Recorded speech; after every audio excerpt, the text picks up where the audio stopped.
Muy buenas tardes a todos y a todas. Soy Gabriela Antonelli Michudis y en nombre del Departamento de Derecho Económico y Empresarial de la Facultad de Derecho de la Universidad de Buenos Aires, les agradezco el interés en participar de este encuentro académico, en el que un grupo de connotados profesionales expondrán sobre algunas cuestiones de actualidad en materia bancaria y financiera.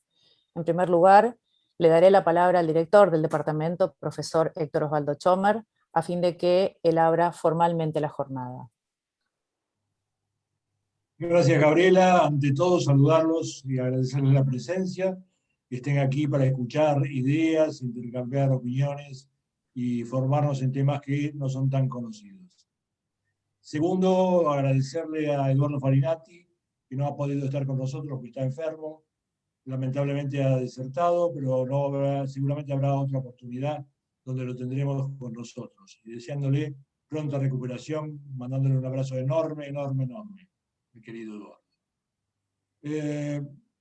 Hoy vamos a explorar un retazo de la historia humana. ¿Por qué digo esto? Porque la historia humana se basa en el lenguaje, en el conocimiento, en la transmisión de conocimientos. Y la transmisión de conocimientos, sea desde los sumerios, de las tablillas de arcilla, donde escribió el primer abecedario, el primer lenguaje cuneiforme, hasta pasando por las tablas de la ley o los jeroglíficos egipcios, el conocimiento ha sido transmitido a través del lenguaje. El conocimiento ha sido transmitido a través de la gráfica que hace el lenguaje. Y los hitos han sido, sea las tablas de arcilla sumerias, las tablas de la ley, hasta que apareció el papel. El papel que revolucionó todo y que nos ha llevado hasta nuestros tiempos, leyendo libros y explorando conocimiento. El papel reinó hasta hoy. Aún seguimos leyendo el papel.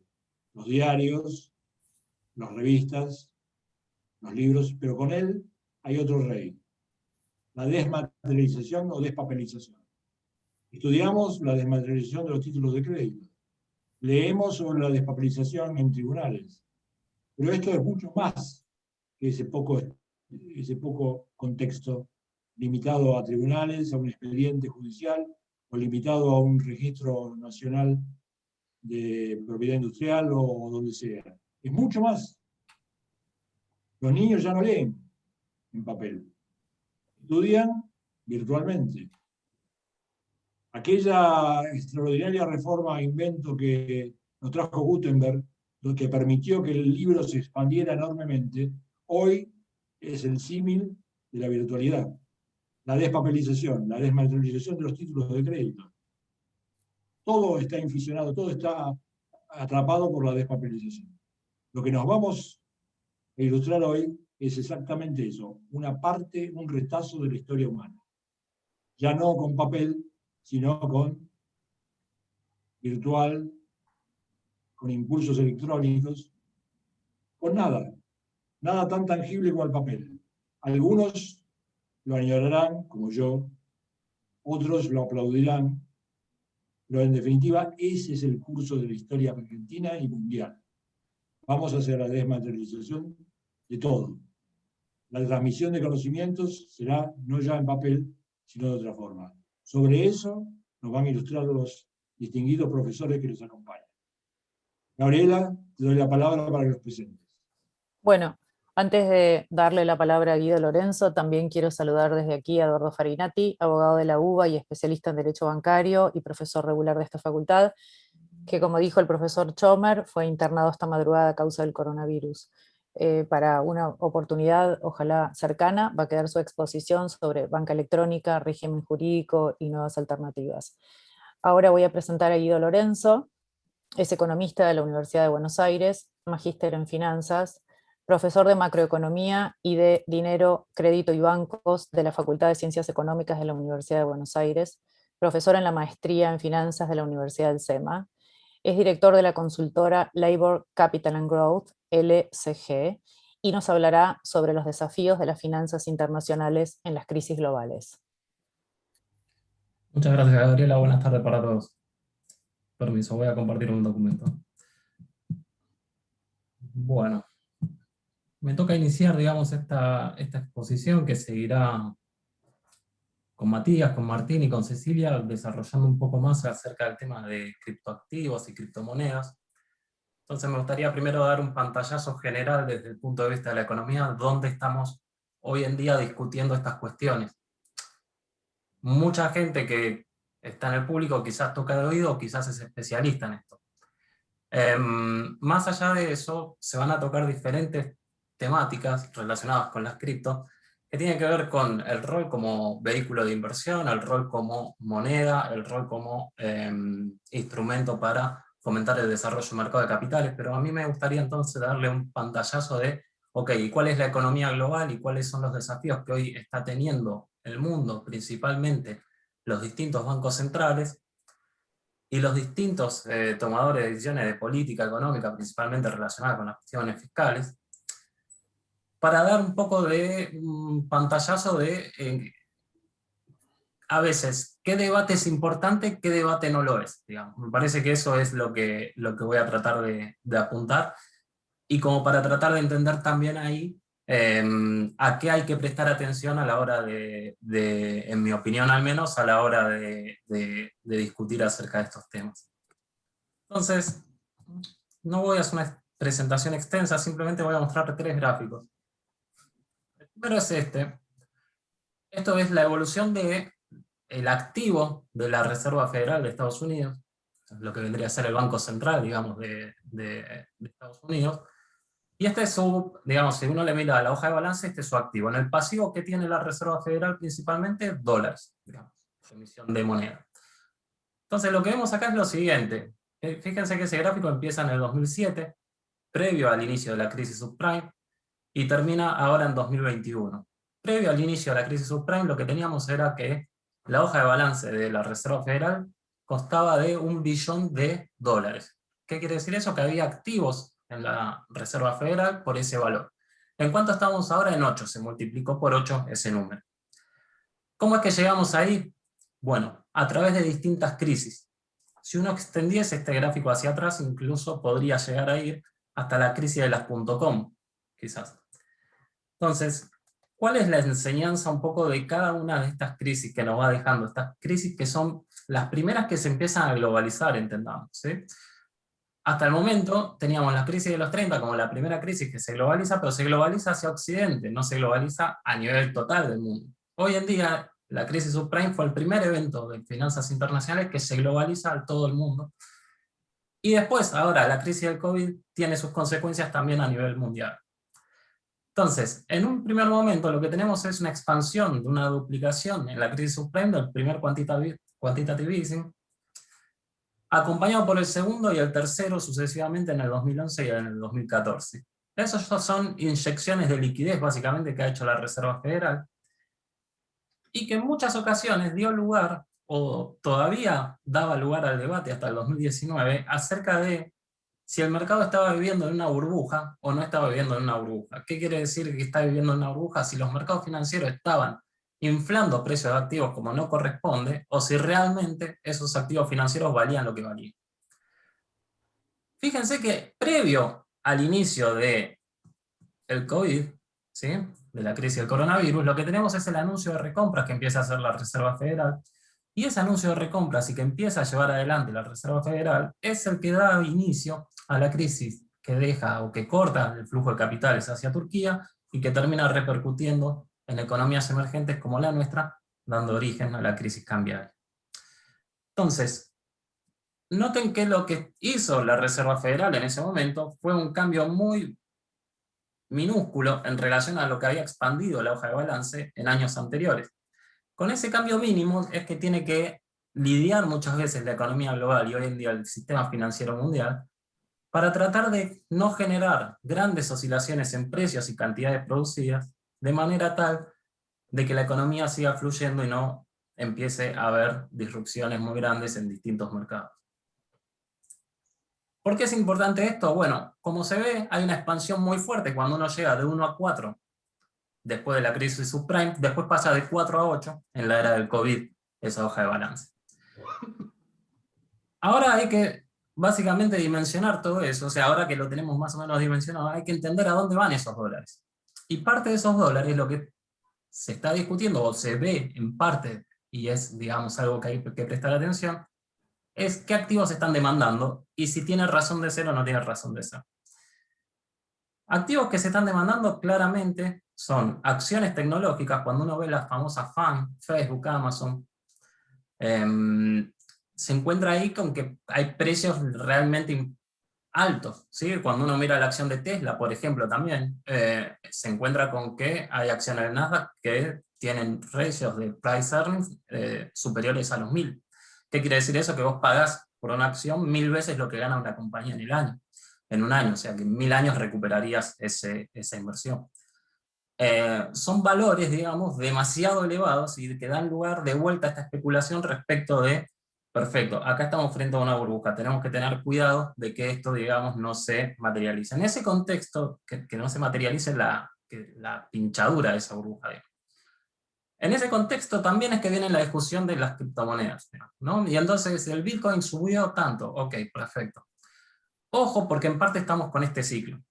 Y ahí los agentes económicos tenemos que hacer todos distintos ejercicios de extracción de señales, no es lo que nosotros le decimos. Nosotros vemos que hay activos que suben de precio y por algo suben de precio. ¿Por qué sube de precio un activo? Porque está siendo demandado, porque la verdad que es escaso. Ok, si está escaseando esto es porque alguien lo desea, y si alguien lo desea es por algo. Ahora, si lo están deseando simplemente porque el de al lado le dijo que esto era bueno, pero no encuentra valor en ello, estamos ante un problema porque realmente el día de mañana pueden salir rápidamente capitales de ese activo. Entonces, ¿qué me parece que hay que mirar en este sentido? Básicamente, si uno piensa las criptomonedas como monedas en sí mismos, la productividad social que van a tener estas distintas nuevas monedas que están circulando por nuestra economía. La productividad social del dinero está asociada a las 3 funciones básicas que tiene cualquier moneda, ¿no? Unidad de cuenta, medio de cambio y reserva de valor. Realmente creo que ninguna de las monedas que hoy ocupan, digamos, la escena de las cripto está logrando cumplir con ese objetivo de suplir o de tratar de reemplazar o disputarle espacio a las monedas actuales, porque no pueden cumplir con esos 3 objetivos. No son ni reserva de valor, porque realmente tiene una volatilidad muy alta, por lo tanto no me aseguran que yo pueda resguardar mi valor ahí. No son unidad de cuenta, porque la verdad que cuando yo les digo que esta computadora vale X cantidad de dólares es mucho más fácil de distinguir. En cambio, si le digo que vale X cantidad de Bitcoin o alguna otra moneda, ustedes me van a decir, bueno, ¿cuánto es eso? Digamos, y lo van a querer pasar a dólares, por más que se están haciendo algún tipo de transacciones. Y tampoco es medio de cambio, por más que de vuelta haya algún tipo de transacción en estas monedas, pero realmente hoy en día no se puede comprar cualquier bien y servicio con las criptos, ¿sí? Entonces, como hay un mundo detrás de esto, que ahora seguramente Matías y Martín les van a explicar un poco mejor las diferencias o cuál es el valor que hay detrás de estas monedas, me parece que es clave identificar en ese sentido dónde es que pueden aportar valor estas nuevas criptomonedas en términos de productividad que puede llegar a tener eso para el sistema económico. La moneda lo que está haciendo hoy en día, o lo que hace principalmente, es agilizar un poco las transacciones. Ok, ¿dónde hay valor en estas monedas? Me parece que hay valor. En la descentralización hay valor. En la no regulación de la oferta monetaria por parte de algún organismo, y hay regulación y hay desregulación en el sentido de que cada uno puede ir chequeando las distintas operaciones que van haciendo los distintos agentes, el funcionamiento de las mismas. Sin embargo, hay que tener en cuenta lo siguiente. Todo este periodo, entonces, ¿cuál es uno de los mensajes que uno se puede llevar de acá? Bueno, che, no compres porque la verdad que está inflado esto, y cuando se dé vuelta y la Reserva Federal empiece a restringir la cantidad de dinero, puede ser que se pinche una burbuja de Bitcoin. Sí, perfecto. Esa discusión fue la que atravesó del 2008 al 2019, y la verdad que un montón de activos que se pensaban que estaban inflados de precio, no lo estaban. Muchas acciones recuperaron valor hoy en día, muchísimo valor, ¿sí? Y lo habían hecho incluso y soportaron muy bien la crisis del COVID. Por lo tanto, todavía estamos en un problema de extraer esas señales. Empiezan a aparecer muchas monedas que empiezan a rivalizar entre ellas, y hay que empezar a depurar un poquito y entender qué es lo que hay detrás de cada uno de estos activos. Claro que hay una necesidad por obtener rendimiento hoy en día, que es una tendencia que se viene viendo en los últimos 40 años. Desde los 80 hasta la actualidad lo que estamos viendo es una caída secular de la tasa de interés. Caída de la tasa de interés que acá está expresado como el rendimiento de los bonos del Tesoro americano a 10 años, pero cuando uno mira para el G7, por ejemplo, las tasas reales, sucede algo similar. Esa tasa ajustada por inflación es una tasa real negativa. ¿Qué quiere decir eso? Que hoy en el mundo es muy difícil resguardar valor, y por lo tanto, si yo tengo que encontrar alguna manera de soportar o guardar mi riqueza, es lógico que vaya a tratar de encontrar distintos activos financieros, y entre ellos es que se ensucia quizás el valor de estas cripto. ¿Cuál es el tema acá? Hay dos tendencias que conviven desde los 80. Una es esta, que en economía nosotros a esto le llamamos visión de ahorro en exceso o visión del saving glut. Y otra es esta. ¿Qué es esto? Los desbalances de las cuentas corrientes de las distintas economías. Voy a explicar un poquito mejor esto. Desde los 80 hasta ahora, con interrupción en la crisis subprime, lo que tuvimos fue una expansión de los déficits de cuenta corriente por parte de Estados Unidos y algunos otros países, y una expansión del superávit de cuenta corriente de muchas otras economías, principalmente Alemania, Japón y China. ¿Qué me está marcando esto? Hay economías que ahorran en el mundo y hay economías que desahorran en el mundo. ¿Y por qué es interesante entender esto? Es interesante por lo siguiente. Pues lo que me está marcando acá es que hay ahora países que están mucho más interrelacionados que antes. Digo, esas noticias que veíamos en el diario siempre, que eran básicamente China comprando activos de la Reserva Federal y que podía tener un tercio, podría llegar a tener un tercio de la emisión de los títulos del Tesoro americano, y que por lo tanto podría desestabilizar el sistema financiero, ok, es válido, es cierto, pero también empieza a desnudar otro tipo de problemas, que es cómo empiezan a convivir todas estas autoridades monetarias y por lo tanto, cómo empezar a descomponer y desandar este camino que emprendió la Reserva Federal, atendiendo a estos problemas, que es que hay que seguir dándole financiamiento y liquidez a los países que lo necesitan. ¿Quiénes son los países que lo están necesitando? Los países superavitarios. ¿Qué se puede esperar entonces de acá en adelante? Básicamente que hay países superavitarios, como China, como Alemania y como Japón, y muchos países petroleros que se están viendo beneficiados por también suba de commodities y por estrategias de prudencia fiscal y promoción de exportaciones, como es el caso de Alemania en el primer caso y de China en el segundo.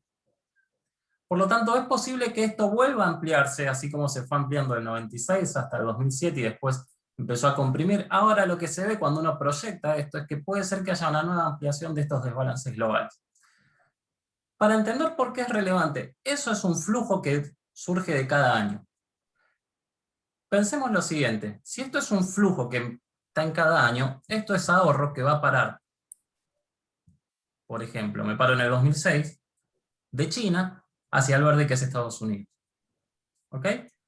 Cuando sucede eso, lo que está haciendo, China invierte en Estados Unidos. Por lo tanto, está adquiriendo deuda, o Estados Unidos está tomando deuda del resto del mundo. Cada uno de los años que va pasando, va acumulando un nivel de endeudamiento cada vez más grande. Por lo tanto, si yo llego a ver esto en términos de un balance en vez de un flujo anual, lo que voy a ir viendo es que los balances y las deudas que van contrayendo entre países se están ampliando y ampliando a lo largo del tiempo. Por más que vaya disminuyendo el flujo, no se dio vuelta esta compensación de activos. Interesante fenómeno, y para resaltar con el anterior, caída de tasas de interés y desbalances globales. Son dos cosas que me parece que van de la mano y hay que prestarle atención. Porque lo que me está marcando este gráfico es que hay ahorro que está fluyendo ¿hacia qué lugares? Hacia los países deficitarios, justamente hacia Estados Unidos principalmente. Y si hay ahorro que está fluyendo hacia los países deficitarios y esos países siguen siendo deficitarios, lo que tengo que empezar a pensar es por qué o en qué tipo de activos puede llegar a estar invirtiendo estos distintos países, tanto el sector público como el sector privado, para seguir dando rienda suelta y que siga financiándose año a año. Hay algo en la teoría económica que me parece que falla y que tenemos que hacer, digamos, o que hemos hecho muchas veces en la academia, un poco de mea culpa. De hecho, se conoció como paradoja de Lucas. Y es que justamente había un optimismo demasiado fuerte respecto a que todo ese exceso de ahorro iba a ir a parar a las economías en desarrollo, de manera tal que cuando una economía tiene poco capital, ese poco capital hace muy atractivo, vía rentabilidad, ese debería ser mucho más, pagar una tasa de rentabilidad mucho más alta, y por lo tanto, generar acumulación de capital. No sucede eso, y lo que estamos viendo es que justamente todo ese ahorro va a parar a Estados Unidos, que es una economía ya avanzada, con un nivel de capital elevado. Sobre estos distintos puntos, hay algunos autores que dicen lo siguiente: ok, Estados Unidos entonces opera con cierta, o tiene un privilegio exorbitante, se le suele decir. El privilegio de poder emitir moneda, y que esa emisión de moneda y acumulación de pasivos por parte de la Reserva Federal sea justamente lo que demandan el resto de las economías. Ese privilegio exorbitante que puede llegar a tener Estados Unidos, para algunos puede ser una carga exorbitante. ¿Qué quiere decir esto básicamente? Que Estados Unidos tiene que ejercer un rol de consumidor de última instancia, muchas veces, que se lo está demandando el mundo. Y que si no se lo demanda el mundo, pensemos que eso no se puede llegar a compensar. Cuando yo sumo todas esas barritas a lo largo de todos los países, tiene que dar cero. O sea, lo que ahorra uno es lo que desahorra el otro. Entonces hay que empezar a mirar esto en forma espejada, como figura en ese gráfico, me parece. O sea, las decisiones ahora ya que se toman en países de Europa y en países emergentes o ya avanzados de Asia, están vinculadas también a la política que se está siguiendo en Estados Unidos. Política que tiene que estar relacionada con la materia de la cuenta corriente, y también política que está relacionada con lo que hace hacia adentro, puerta hacia adentro, Estados Unidos con su política fiscal. Un caso, digamos, tradicional de esto es cuando uno piensa ahora en la crisis del COVID y cómo Estados Unidos de vuelta inyecta liquidez en la economía. Cuando vuelve a inyectar liquidez en la economía, como vimos en el gráfico de la expansión de la hoja de balance de la Reserva Federal, al mismo tiempo lo que vemos es que hay una expansión fiscal muy fuerte. ¿Esto es bueno para Estados Unidos o es malo para Estados Unidos? Me parece que lo que tenemos que empezar a pensar es no tanto si es bueno o malo para Estados Unidos, sino en las consecuencias que podría llegar a tener que no suceda esto. ¿Por qué? Porque obligaría a países como Alemania y a países como China a cerrar sus déficits fiscales. ¿Qué tiene que ver esto con las criptomonedas entonces? Básicamente, ¿puede Estados Unidos hoy en día desandar todo este camino que hizo hasta acá? Bueno, el orden financiero internacional, el sistema financiero global, no lo permite. Por lo tanto, si uno dice, la verdad que de esos 8 billones, la economía va a volver a 1 billón, yo te digo, no es creíble. No es creíble, ¿por qué? Porque eso implicaría que Estados Unidos tenga que cerrar muy fuerte su nivel de compras al resto del mundo, o sea, de rebalancear su cuenta corriente, y eso implicaría que también tiene que haber correcciones en muchas otras economías del globo. A fin de cuentas, ¿qué está desnudando un poco este esquema que estamos viviendo en estos últimos tiempos?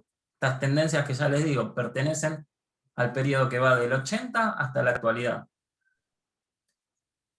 Está poniendo en jaque algo más importante, me parece, que es el orden financiero internacional en materia del rol de las instituciones que hay para nivelar estas cosas o para saldar y llegar a acuerdos respecto a estos temas.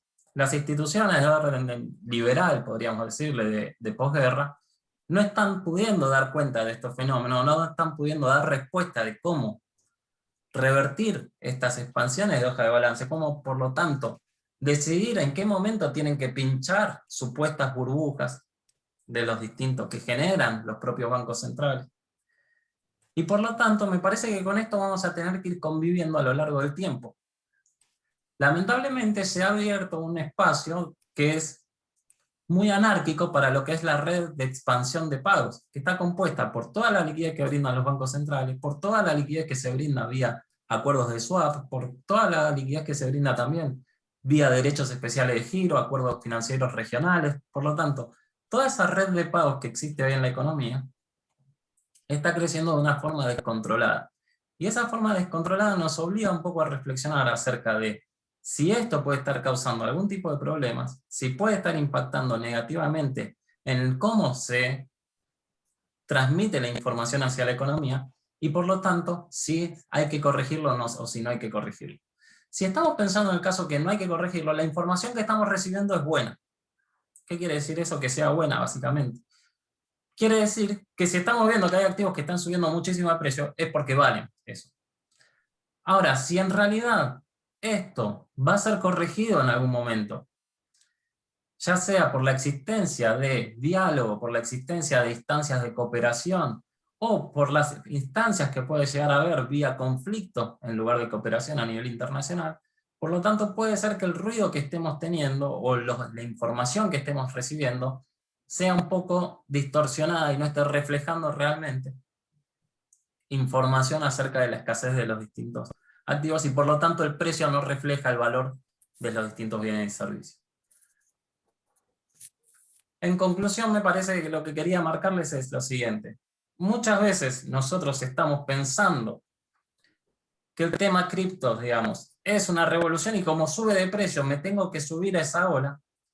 Y lo que quiero yo llamar la atención es simplemente a que me parece que puede llegar a ser una víctima más de lo que han sido ya las empresas, las .com, de lo que ha sido simplemente cómo se infló el precio de las propiedades hasta el 2008, o hasta el 2007 mejor en Estados Unidos, o cómo también se fue inflando el precio de los commodities desde el 2008 hasta el 2017, y cómo ahora puede ser que estemos viendo una burbuja en esos activos. ¿Quiere decir que no haya valor en las criptos? No, no quiere decir eso. Estoy seguro y estoy convencido que hay muchísimo valor en un avance productivo tan alto. Ahora, no sabemos muchas veces cuando hay un avance tecnológico, si ese avance se traduce en menores precios y por lo tanto mayor bienestar para la sociedad, o si alguien lo puede capitalizar. Un ejemplo muy claro de eso fue la crisis de las .com. Muchas empresas que pensaban que valían mucho por estar alineadas o estar en la ola del boom de las telecomunicaciones, se dieron cuenta que después no tenían más valor, que eran una cáscara vacía. No sabemos todavía si las cripto, me parece, van a tener un poco más de valor o si realmente nos van a facilitar la vida a las personas sin que alguien lo pueda capitalizar realmente. Lo quiero dejar ahora a Matías, perdón, así entran en una discusión más específica del tema. Gracias, Guido. Gracias, Guido, por tu exposición, por encender la polémica, y todavía no me queda claro dónde nos vamos a refugiar, pero quiero presentar a Matías Bari. Es ingeniero químico en la Universidad de Buenos Aires, amante de las matemáticas y el ajedrez, pero hoy está aquí principalmente porque es CEO y cofundador de Satoshi Tango, una plataforma para comprar y vender criptomonedas con presencia en Argentina, Brasil, Chile y Perú, y nos va a hablar sobre introducción al Bitcoin y a las criptomonedas y su uso como inversión. Matías. Hola, buenas tardes para todos. Estoy un segundito que me pide el Zoom me pide autorización para poder compartir la pantalla, la Mac. Así que un segundito que estoy en eso. Ok. Pero sos coanfitrión. Sí, pero le pide autorización. Mi Mac no me deja compartir si no... A ver si ahora... Un segundo. Ahí está. Ahí estoy compartiendo bien. Sí. Perfecto. Bueno, perdón por la desprolijidad. Gracias, Gabriela, por la presentación. Hola a todos, buenas tardes. Mi nombre es Matías Bari, soy cofundador de Satoshi Tango. Satoshi Tango es una plataforma de compra y venta de criptomonedas. Tenemos ya 7 años en el mercado. La empresa fue fundada en 2014, hace poquito cumplimos 7 años, el 27 de mayo. Tenemos presencia en Argentina, de donde somos los fundadores, en Chile, en Perú, en Brasil. Estamos haciendo algunos trámites, mucho papelerío en México, y tenemos usuarios de más de 93 países que operan en nuestra plataforma. Básicamente lo que hacemos es compra y venta de criptomonedas, pero siempre con un foco puesto en lo que es la industria fintech, en lo que se llama habitualmente banca digital, que es un concepto medio ambiguo, pero lo que intentamos es nuclear dentro de la plataforma a los usuarios para que puedan hacer inversiones, pago de facturas y el manejo de su dinero en el día a día, con un foco puesto en lo que es criptomonedas. La presentación básicamente se compone del tema que nos trae acá, es criptomonedas, pero voy a hacer una breve introducción sobre qué son las criptomonedas y algunos aspectos, no técnicos, pero sino básicos de las criptos, porque muchas veces, sobre todo en el mundo cripto, tenemos la mala costumbre de hacer conferencias ¿no? Muy endogámicas, ¿no? Con mucho público bitcoinero, y ahora en este momento está en Miami la conferencia, una de las conferencias más importantes de Bitcoin, y en general los asistentes son personas del mundo cripto, gente de la industria y demás, y pocas veces uno tiene la posibilidad de hablar para otro tipo de público. Entonces está bueno también contar un poco para que la gente se vaya haciendo la idea de qué es esto que está en boca de todos, pero a veces uno no se toma el tiempo de intentar entender, sentarse y leer. Bitcoin apareció en el año 2009, tiene ya 12 años. A mí siempre lo que me gusta decir de Bitcoin, porque uno se concentra en la palabra criptomoneda, Bitcoin es una tecnología.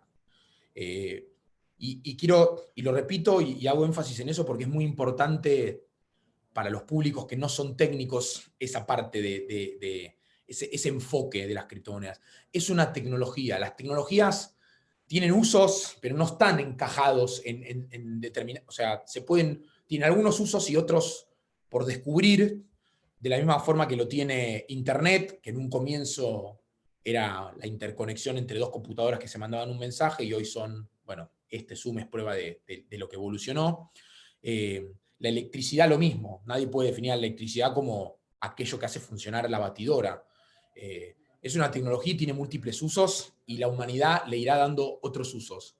Pero hago mucho énfasis en eso, porque si no uno se queda con la moneda en términos de aspectos más legales o económicos y definiciones. Muchas veces tratamos de encajar este tipo de disrupciones tecnológicas en definiciones preexistentes, y bueno, la realidad es que esto no encaja en ninguna.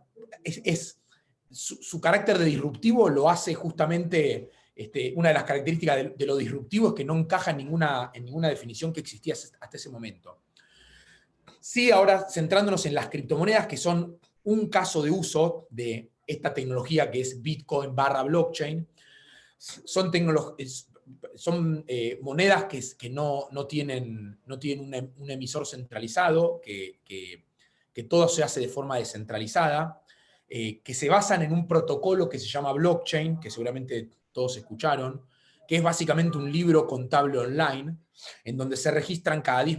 Blockchain quiere decir cadena de bloques, porque cada 10 minutos se genera un bloque nuevo, que lo pueden pensar en este proceso de intentar asimilarlo a lo existente, a una hoja de un libro contable que se genera cada 10 minutos, y que luego de generado ese bloque, no tiene vuelta atrás, es inmutable, no se puede modificar.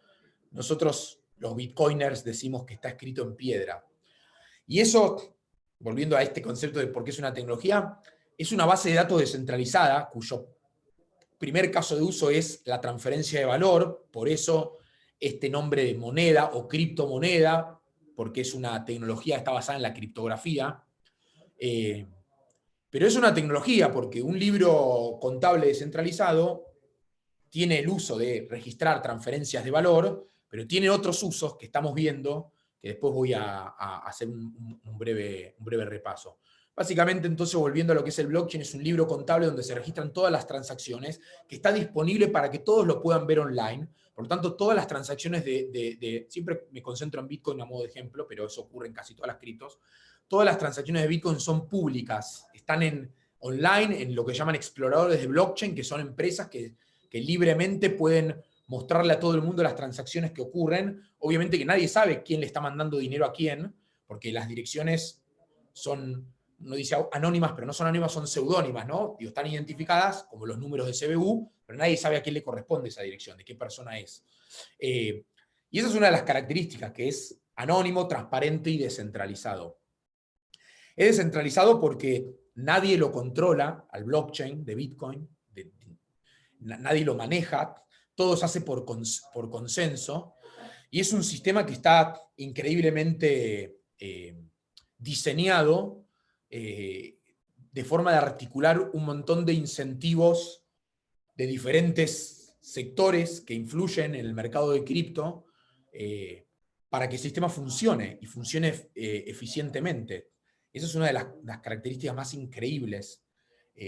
Tiene mucho de teoría de juegos, mucho de criptografía, de matemática, algunas cuestiones, obviamente, de economía, de sociología, en términos del comportamiento de la gente.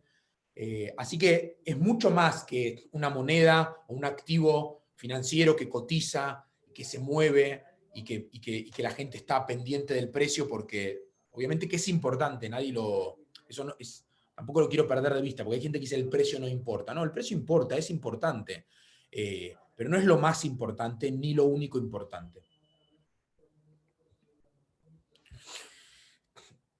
Para entrar ya en el detalle de las criptomonedas, tenemos las criptomonedas como Bitcoin, que son volátiles, que cotizan libremente, que nadie las controla, y tenemos en el mundo cripto lo que llaman las stablecoins, que son una especie de son criptomonedas que tienen un valor estable, por eso el nombre de stablecoins, que utilizan la tecnología blockchain, en general están basadas en el protocolo de Ethereum, pero que tienen un valor estable. ¿Por qué? Porque hay un ente central, en algunas de las stablecoins son centralizadas, por ejemplo, una empresa o un consorcio de empresas americanas que emite una cripto que se llama USDC, USD por dólar, y la C es por USD Coin. En realidad la usaron a propósito porque las empresas se llaman Coinbase y Circle, sus nombres empiezan con C. Es una cripto que emiten ellos, y lo que hacen ellos es que por cada dólar que reciben en su cuenta bancaria, emiten una cripto que se llama USDC, que vale $1 y que se emite sobre la red de Ethereum. Por lo tanto, es toda la ventaja del mundo de la tecnología Bitcoin y blockchain, que implica transferencias en segundos por costos muy bajos, sin intermediarios y entre dos personas en cualquier lugar del planeta, pero tienen un valor estable y tienen, si se quiere, un correlato con la realidad, ¿no? En donde todo el mundo sabe que las criptos de momento no se están usando para hacer pagos, ni son de uso forzoso, ni se usan para tributar. Las stablecoins están asociadas en general al dólar. Hay stablecoins de otros países que tienen otra paridad, pero es interesante ver cómo esto, después de un par de años de que se había creado Bitcoin, aparecieron estos usos. Hay otro caso de uso de stablecoins que son descentralizadas, que utilizan también la red de Ethereum, pero que lo hacen con contratos inteligentes, en donde uno pone un colateral. Entonces yo puedo poner $10.000 en colateral en Ether, que es la criptomoneda de la red de Ethereum, que no importa, para el ejemplo que estoy dando, digo, háganse la idea que simplemente pongo $10.000 en cripto y se emiten 5.000 DAI que valen $1. La diferencia entre los 5.000 y los 10.000 es por la fluctuación del colateral, para que, como una hipoteca, ¿no? Para evitar que se liquide en caso de que el precio baje. Pero lo novedoso de todo esto es que no hay un ente central. Esto es un contrato inteligente que nadie controla, que nadie maneja, y que sin embargo se utiliza el mundo cripto para, de nuevo, convertir a esto en algo que tiene, para un montón de personas, una cosa ya, ok, vale $1, me quedo más tranquilo, que no hay volatilidad, que no hay fluctuación, Y sin embargo tenemos toda la ventaja del mundo de los contratos inteligentes y de las criptomonedas. Ahora sí, la parte de por qué nosotros recomendamos invertir en criptomonedas, al margen de que hago el disclaimer que hago siempre, y que en la charla anterior creo que quedó claro algunos aspectos de los movimientos de precio y demás. Sí, las criptos son volátiles, sí, nadie debería poner dinero que no está dispuesto a perder. Quizás esto aplica para cualquier inversión, pero es cierto que uno se invierte en propiedades, aun si la propiedad termina valiendo cero, digo, tengo la propiedad, ¿no? Las 4 paredes, puedo tirarme ahí adentro a dormir, o sea, tiene un uso de economía real. Las criptomonedas, sin embargo, a mi forma de verlo, son, como decía, una tecnología. Y esa tecnología, cuyo primer caso de uso es lo que comúnmente llamamos moneda, tiene unas ventajas espectaculares. Hay una charla muy famosa de Wences Casares, que es argentino, que si alguno lo conoce, fue el fundador de Patagon.com, que fue vendida al Banco Santander en el año 99, y después fundó una empresa muy conocida en el mundo cripto que se llama Sapo, que hace custodia y compra y venta. Él vive en California y se hizo como un evangelizador, y él cuenta en una charla que da de la historia del dinero, que Bitcoin es la mejor forma de dinero que inventamos como especie, ¿no? Como la raza humana, porque tiene todas las características propias del dinero, que no voy a venir acá a pasar vergüenza a decir algo mal, pero que todos conocemos, digo, la fungibilidad, la escasez, que sea transportable, divisible, infalsificable y demás, pero con unas características en términos tecnológicos que permiten la transmisión instantánea y que no hay intermediarios y que su almacenaje es muchísimo menos costoso que almacenar oro, que almacenar dinero en efectivo. Tiene las ventajas de todo lo que conocíamos, más ciertas ventajas del mundo online tecnológico que viene hace unos años como una tromba, llevándose todas las industrias por delante, modificándolas para siempre. Por eso, digo, ¿por qué invertir en criptomonedas? Porque tiene bajos costos de transacción, porque tiene 0 costo de almacenaje. Bueno, acá hay un dato estadístico que obviamente queda desactualizado, que es en términos del precio. Obviamente el precio cayó violentamente hace unas semanas, unos días. Sin embargo, esta cuestión tecnológica que permite el almacenaje y la facilidad de almacenarlo y de transmitirlo, y de por qué Bitcoin se convirtió finalmente en una reserva de valor cuando su paper original lo vendía o contaba, porque Satoshi Nakamoto, que es el creador de Bitcoin, que no se sabe quién es, emite un paper original en el año 2009, en donde él habla de un sistema de cash peer-to-peer, es decir, de efectivo digital para hacer en persona a persona. Bueno, el mercado eligió, y hoy de momento no es el uso que se le está dando a las criptomonedas, sí se le está dando el uso de reserva de valor, como vimos con compañías que compran cripto y lo meten en su balance contable y que lo tienen ahí como una manera de invertir. Sí es cierto que es muy volátil porque es un mercado muy, muy chico en comparación con otras bolsas del mundo o con el Forex, por ejemplo. En términos de confiabilidad, si es confiable dejar en cripto o stablecoins, de nuevo, repito, por las dudas, es muy volátil y uno tiene que saber, porque no todo el mundo está dispuesto a ver cómo sus ahorros se reducen a la mitad, porque todo el mundo siempre cuenta, ¿no?, cuando gana, cuando se le multiplican por 10. Ahora, en términos de robustez de la tecnología, es increíblemente confiable. Bitcoin es una tecnología extremadamente robusta en términos tecnológicos y de seguridad digital, de informática. Tiene una red de computadoras que validan transacciones y que permite que sea, no digo imposible porque no soy un experto en informática, pero diría muy, muy improbable que la red Bitcoin se hackee.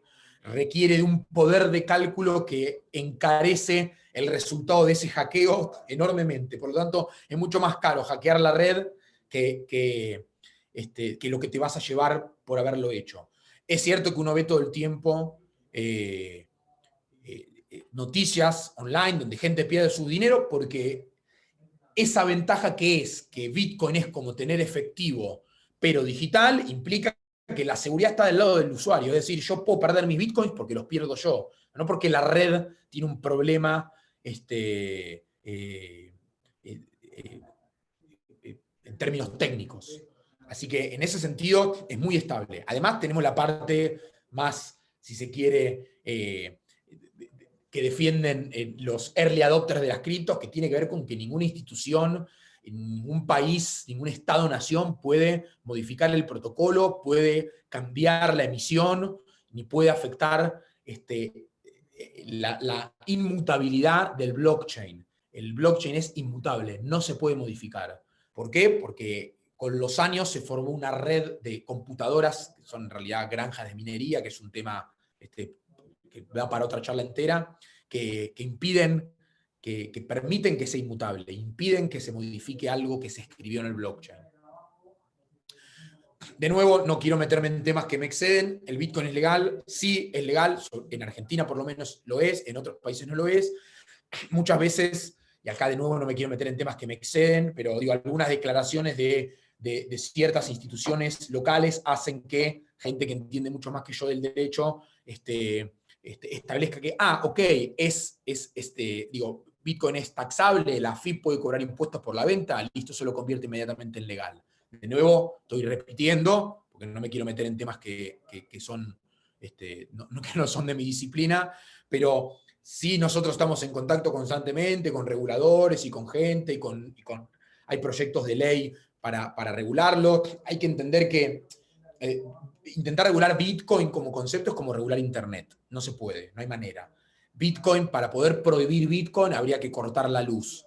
Eso no es posible. Sí se puede regular actividades como la mía, que yo hago compra-venta, que tengo una pata bancaria importante, que tengo procedimientos de antilavado, yo tengo un departamento de cumplimiento que cumple con todas las regulaciones y demás. No somos sujetos obligados, pero sabemos que lo vamos a hacer y estamos prácticamente cumpliendo con ese requerimiento, aún si todavía no es formal, pero estamos listos como para que si mañana se nos exige ser sujetos obligados, nosotros en 5 días nos ponemos a tiro.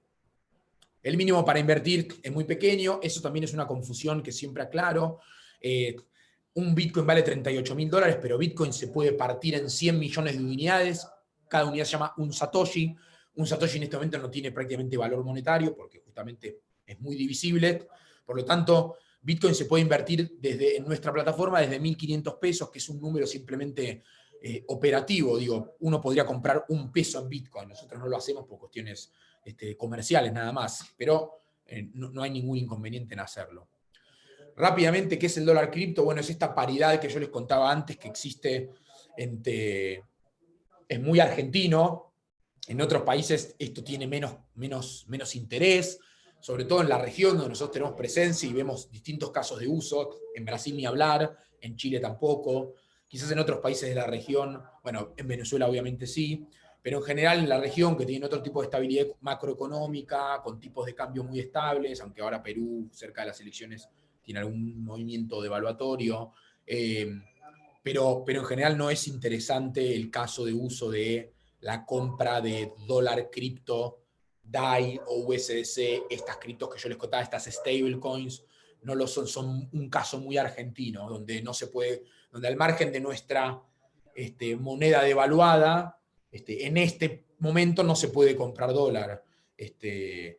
Por lo tanto, hay condiciones muy favorables para este tipo de casos de uso que en otros países no lo son.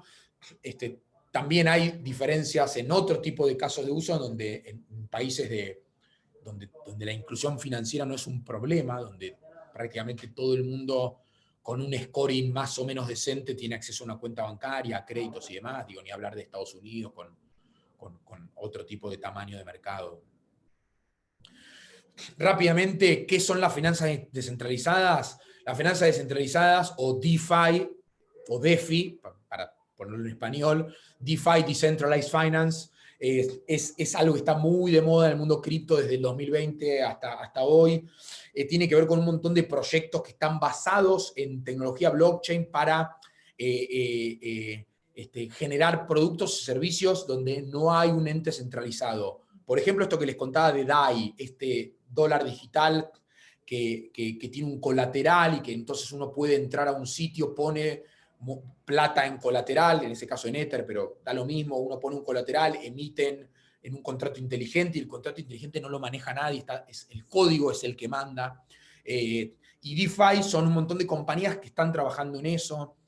Hay rendimientos del 7% anual para poner tus stablecoins, tus dólares digitales, a que paguen un 7%. Todo absolutamente descentralizado, o sea, nadie lo dirige.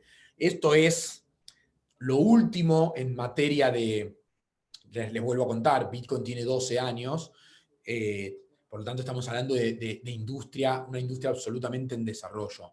Esto es lo último de lo último, todavía hay proyectos que uno va a ver desaparecer en el corto plazo, pero nosotros vemos que la industria va un poco hacia ese lado, hacia el lado de la finanza descentralizada, hacia el lado de proveer de un montón de productos y servicios absolutamente innovadores a los usuarios. No tiene freno, si no es esto será otra cosa, pero la industria financiera está siendo, digo afectada porque en algún punto obviamente que cuando uno toca el status quo siempre hay resistencia, pero digo, esto es como Twitter, digo, como Internet. Lo que Internet hizo por la comunicación, Bitcoin y blockchain lo está haciendo por las finanzas.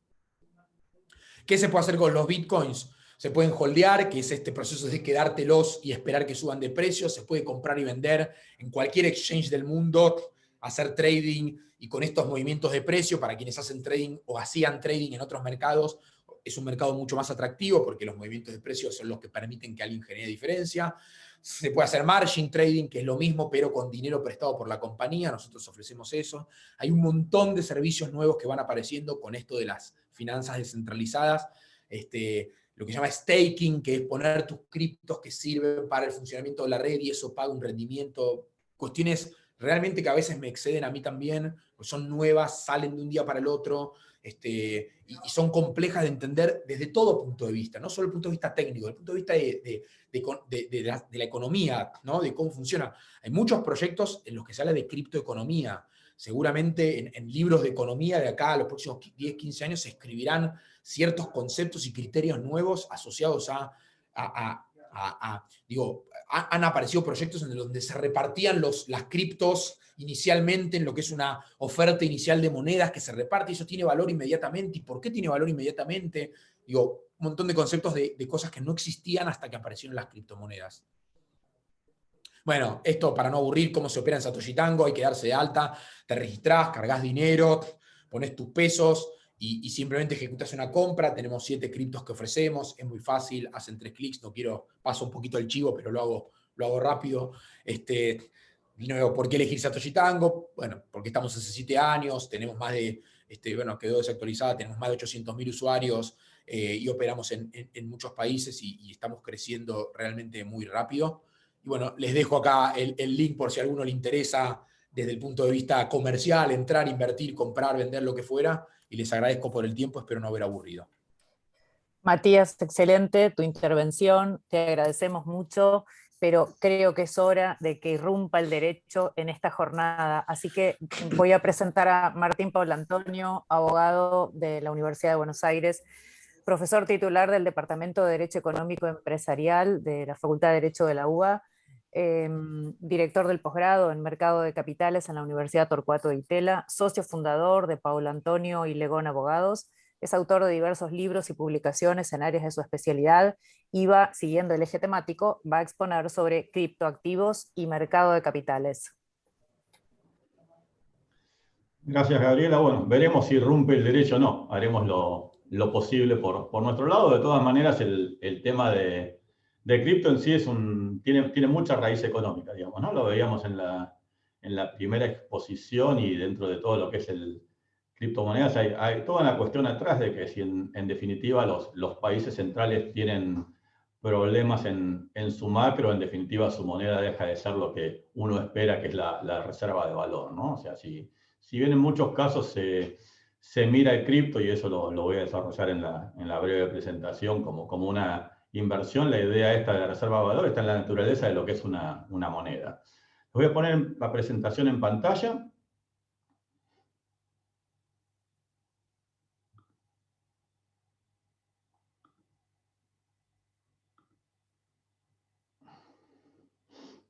¿Se ve correcto? Sí. Bien.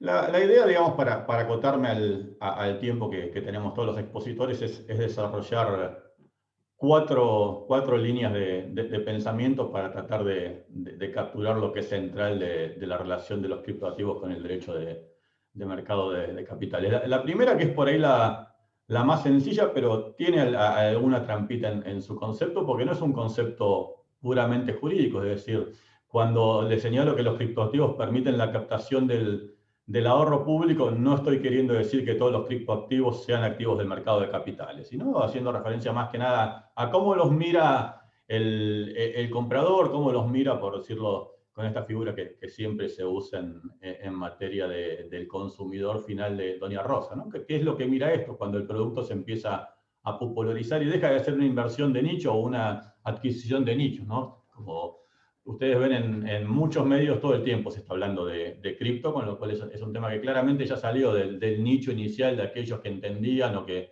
realmente son expertos en lo que es la tecnología. La segunda es que cripto está obviamente vinculado al tema del sector de fintech, que está obviamente vinculado a lo que hoy se llama finanzas descentralizadas, y una de las ideas, digamos, que uno ve en ese sector siempre es que bajo la razonable explicación de, bueno, estamos generando disrupción en el mercado, o hacemos lo que hacen otros de una manera diferente, y probablemente en el discurso y a veces en la realidad mejor, hacemos eso, pero no queremos ser alcanzados por las regulaciones sectoriales, lo cual es todo un problema, digamos, porque el sector financiero es un sector fuertemente regulado desde hace casi 100 años en todo el mundo, digamos, ¿no? Y lo que nosotros apreciamos en eso es que la tendencia general en todo el derecho comparado es hacia regularlo. De diferentes maneras, vamos a dar algunas pautas, algunos apuntes de cómo eso está haciendo, pero claramente si nosotros miramos para adelante, sobre todo cuando hablamos del criptoactivo realmente de inversión, el camino es ese. La otra cuestión es que la no regulación también genera riesgos legales, y ya estamos hablando de riesgos legales para el negocio, para el propio desarrollo del negocio. Hay una distinción conceptual en la práctica no siempre clara, pero es una distinción conceptual importante entre lo que es el criptoactivo como moneda o un símil de moneda y el criptoactivo que realmente es un activo de inversión. Entonces, cuando nosotros nos encontramos con un escenario de que en realidad bajo la tecnología cripto se está intentando difundir o comercializar un activo que típicamente es un activo del mercado de capitales, cuando no se hace bajo las normas del mercado de capitales, sea porque se considera que no hay que hacerlo, sea porque la regulación no es del todo claro, empiezan a haber ciertos riesgos legales que les voy a mencionar. Y en el caso que es enfocado, digamos, en lo que es la exposición, la cuestión fundamental es si el criptoactivo entra en lo que es la categoría jurídica. En nuestro derecho lo que se llama valor negociable, y en otros países se llama de otras maneras, pero siempre es el concepto central de lo que es el derecho del mercado de capitales.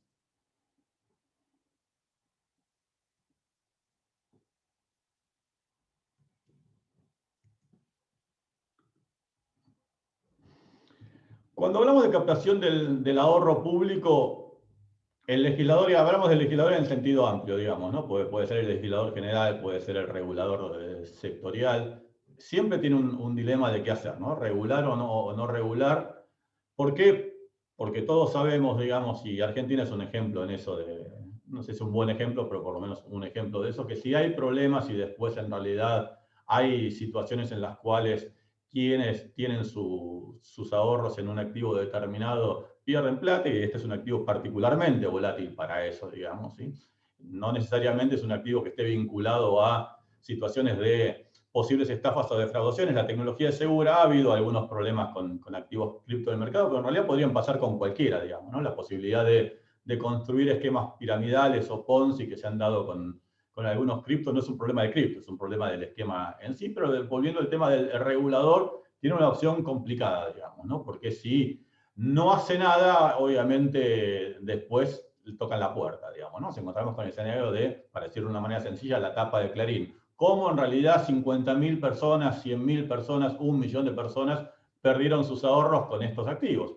Obviamente uno le puede dar una explicación racional, económica, financiera de eso, pero eso no es simplemente suficiente. Y la otra opción que tiene, que es regular, si se regula de manera temprana, lo que muchas veces pasa es que se arriesga una mala regulación que termina inhibiendo o imposibilitando el desarrollo del producto financiero. Por eso cuando vemos lo que se hace en derecho comparado, lo que estamos viendo es que si hablamos de Bitcoin, por lo menos tenemos 10 o 12 años, el tema de los ICOs tiene un poquito menos, digamos, o sea, la idea del cripto como un activo de inversión tiene un poquito menos, pero que lo que se hace es ir muy despacio en el tema de regulación, es decir, ir mirando el mercado, ir viendo lo que pasa, en algunos casos generar ciertos esquemas transitorios de regulación a través de lo que se llama sandbox, con la idea de no apresurar lo que es la regulación, pero en definitiva la regulación llega.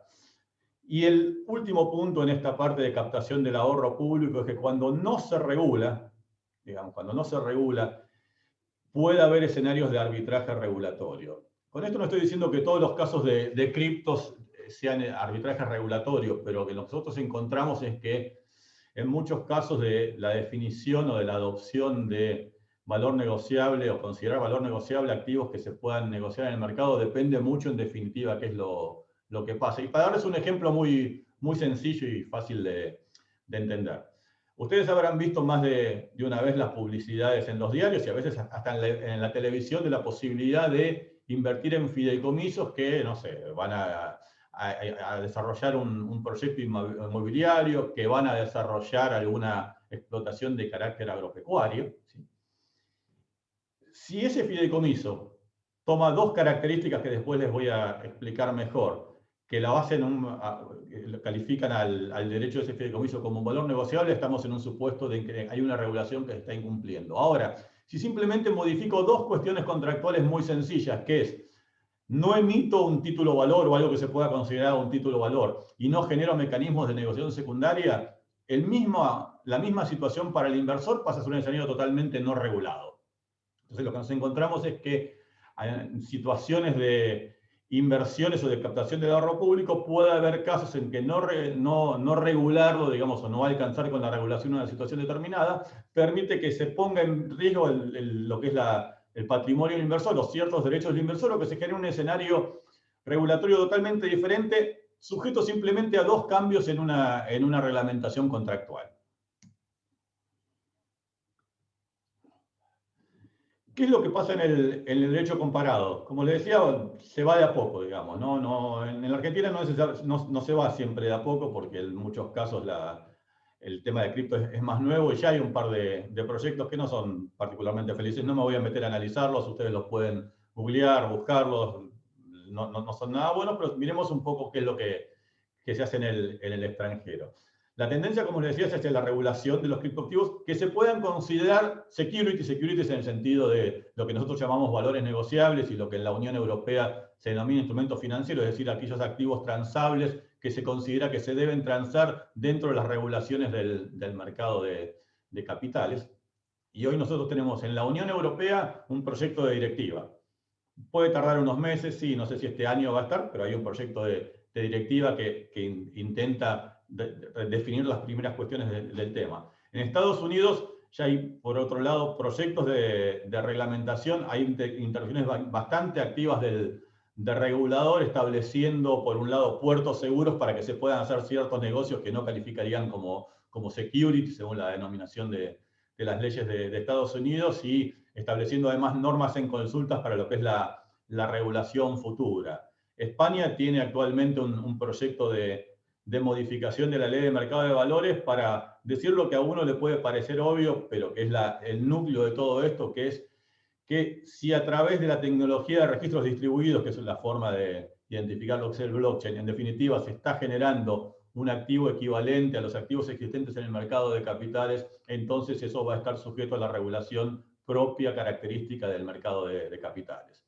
Reino Unido hoy tiene una norma en consulta, o sea, en casi todos los países se adopta esta idea de tener la norma en consulta como evolución de lo primero que se hizo y que en Argentina se volvió a hacer este año, que es una suerte de advertencia conjunta de los dos reguladores sectoriales del mercado financiero, o sea, Banco Central por un lado, la Comisión Nacional de Valores por el otro, decirles, miren señores, los activos conocidos, o sea, los criptos, las bitcoins, las monedas virtuales son activos que tienen características muy particulares y muy serias de posibles riesgos de pérdida, digamos, y entonces ese tipo de difusión se hace. En España también se hizo una cosa interesante, que es decir, ok, lo que son puramente criptomonedas, o sea, el Bitcoin, por ejemplo, para dar el ejemplo más sencillo, claramente no es un valor negociable, no es security, digamos. Ahora, sigue siendo un mecanismo de captación del ahorro público. Entonces, no le vamos a dar la regulación del mercado de capitales, pero vamos a regular que por lo menos se dé cierta información al público que va a comprar ese activo. ¿Sí? O sea, no lo pongo directamente con toda la regulación del mercado de capitales, pero empiezo a dar regulaciones particulares, por lo menos para lo que es la parte de publicidad.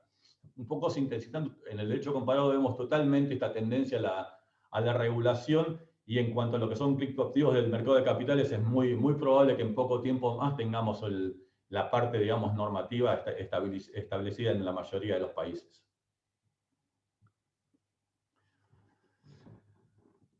Cuando hablamos de criptoactivo moneda, ¿sí? Que no va a estar capturado por el tema de mercado de capitales, y ya asumiendo, porque seriamente nadie va a poder sostener que la idea de criptoactivos es evadir impuestos, digamos, ¿no? Que se pueden evadir impuestos, sí, se pueden evadir impuestos con muchas cosas, digamos, pero el foco principal que se pone en todo lo que es la parte de criptomonedas es la mitigación de los riesgos de prevención del lavado de activos y financiamiento del terrorismo, digamos, ¿no? Acá, obviamente, hay algunas cuestiones de carácter normativo o reglamentario. Cuando hablamos de modificaciones normativas a nivel legal, recién Matías anticipaba lo que probablemente pase, digamos, en algunos países ya está ocurriendo, que es que ciertos participantes del negocio de cripto, los exchanges y quizás alguno más, aparezcan como sujetos obligados, y entonces plenamente, digamos, debiendo formalizar los deberes de prevención y de conocimiento del cliente, que hoy muchos hacen voluntariamente entre comillas, digamos, ¿no? Porque si no se hacen con ciertas características en materia de cumplimientos, después empiezan a cerrar las posibilidades de acceso al mercado financiero, y después modificaciones normativas a nivel reglamentario, que en nuestro caso hablaríamos de lo que es las reglamentaciones propias de la UIF. Es decir, cuando hablamos del criptoactivo que es moneda, digamos, no es regulación vía normativa de mercado de capitales, sino es ponerle especial atención a todo lo que tiene que ver con las regulaciones y en materia de prevención del lavado de activos y financiamiento del terrorismo. Cuando hablamos de los riesgos legales de la no regulación, es decir, cuando el regulador mira para el costado o en sí hace poco, digamos, y deja espacios para actuar en un escenario que todavía presenta o que puede presentar, obviamente, diferentes tipos de interpretación, ¿cuáles son los dos riesgos? Que en definitiva lo que se está ofreciendo, digamos, como criptoactivo exceda a lo que se llamaría moneda y que se parezca a este concepto de valor negociable, que vamos a después darle una pequeña referencia en lo que es la parte normativa. Entonces tenemos una posible infracción administrativa a lo que es la ley de mercado de capitales a través de las figuras de oferta pública irregular o intermediación no autorizada, o en el extremo lo que es la tipificación de uno de los delitos nuevos que se incorporaron en el año 2012 al Código Penal, en este caso el 310 del Código Penal, que es la captación no autorizada en el mercado de valores y la intermediación no autorizada en el mercado de valores. ¿Cuál es la cuestión central? Insisto con esto, es si lo que se está vendiendo, si el activo cripto es un valor negociable, si es un valor, digamos, sujeto a la regulación y a la aprobación de la CNB en lo que es mercado de capitales. Este es el artículo 310, se los dejo simplemente como referencia. Es un tipo penal que tiene bastantes agujeros, digamos, en su redacción, pero fíjense lo que es la idea básica, digamos, que está puesta en negrita, que es la captación de ahorros del público en el mercado de valores o la intermediación en el mercado de valores cuando no no se cuenta con autorización, digamos. Eso supone, como les señalaba antes, de que se trate de un activo que se negocia o que se debería negociar bajo los aspectos reglamentarios formales del mercado de valores, es decir, calificando como valor negociable. Si todo pasa por el concepto legal de valor negociable, bueno, vamos a dedicarle unos breves minutos a esa parte. El concepto de valor negociable se introduce en la Argentina en el decreto 677 del 2001, que es un decreto delegado, es decir, no es un decreto común del Poder Ejecutivo, sino en realidad fue una reforma sustantiva de la ley de oferta pública, la del 7811, digamos, ¿no? El decreto 677 hizo eso, digamos, sobre las bases de la delegación que le otorgó el Congreso. El artículo 2 de la ley actual de mercado de capitales, en su versión inicial y en su versión modificada en 2018, han seguido prácticamente ese texto, es decir, no ha habido cambios. El problema es que es un concepto muy complejo, o sea, en el derecho comparado se discute bastante el concepto de valor negociable o de instrumento financiero en la Unión Europea. El concepto de securities en Estados Unidos está bastante más definido a nivel de jurisprudencia ya desde hace unas décadas, pero se volvió a discutir justamente con todo este tema de los criptoactivos, y lo que se hizo en la Argentina es esta suerte de, disculpen la informalidad, de hacer una definición criolla. Definición criolla que significa, bueno, que copio en gran parte el concepto de valor negociable, que ya se copió desactualizado, porque ya en ese momento la ley de mercado de valores de España se había modificado, digamos, si se hablaba de instrumento financiero, la copio en gran parte y le agrego un término, digamos, que es un término propio y central, digamos, del concepto del derecho de mercado de capitales en Estados Unidos, sobre el concepto de securities y el concepto de contrato de inversión. Es decir, al final, digamos, yo les copio la definición y lo vamos a ver con más detalle. Pero lo que se hace es eso, se genera ese tiempo y además es una definición que para nosotros no sería una definición. Pues nosotros estamos acostumbrados a definiciones que van un poco a buscar lo que es la pauta diferencial del instituto jurídico. Acá es una definición que se hace en base a ejemplos, ¿no? Entonces nosotros vamos al artículo 2 y dice, bueno, son los títulos valores, y empieza a mencionar carácter títulos valores, y habla de contratos de derivados, después habla de algunos elementos de negociación. Es decir, es una fórmula abierta e imprecisa, y eso no está mal. En todo el derecho comparado es así. O sea, es imposible lograr un concepto de valor negociable que capture todo, digamos, los valores negociables que puedan, digamos, existir en el futuro, justamente porque una de las notas del mercado financiero, unas notas del mercado de capitales, y todo el tema de lo que son los criptoactivos es también, de alguna manera, una manifestación de eso, es muy dinámico y no se puede capturar la realidad por siempre en una definición normativa. Cuando vamos a decir, bueno, en definitiva, está bien, la definición podrá ser muy abierta, tener algunos conceptos de vaguedad, pero tenemos un regulador. Tenemos un regulador que es el que define en última instancia qué es valor negociable y qué no lo es, digamos. ¿Cómo lo hizo? Bueno, lo hizo en la mayoría de los casos en que CNV ha intervenido sobre lo que es la oferta pública irregular. Es muy fácil porque se trataba de cosas que indudablemente eran valores negociables. ¿Sí? El caso tradicional de oferta de títulos públicos de una manera no autorizada, o de activos del extranjero de una manera autorizada, cosas que nadie discute que son valores negociables. Ahora, cuando vamos al caso Crowdium, Crowdium es una plataforma argentina que hace crowdfunding inmobiliario. Ustedes pueden entrar en la web, lo pueden ver, digamos, es la plataforma líder en la materia, y opera como se opera en muchos casos en la inversión inmobiliaria en Argentina, a través de fideicomisos ordinarios. ¿Sí?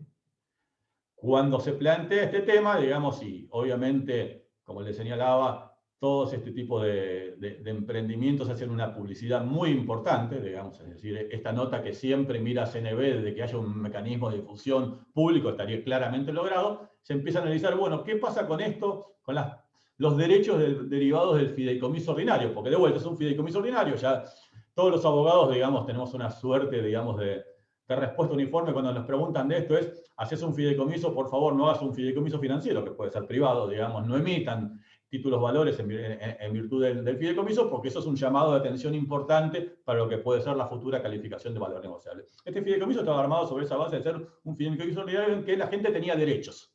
¿Sí? Tenía derechos como puede tener cualquiera.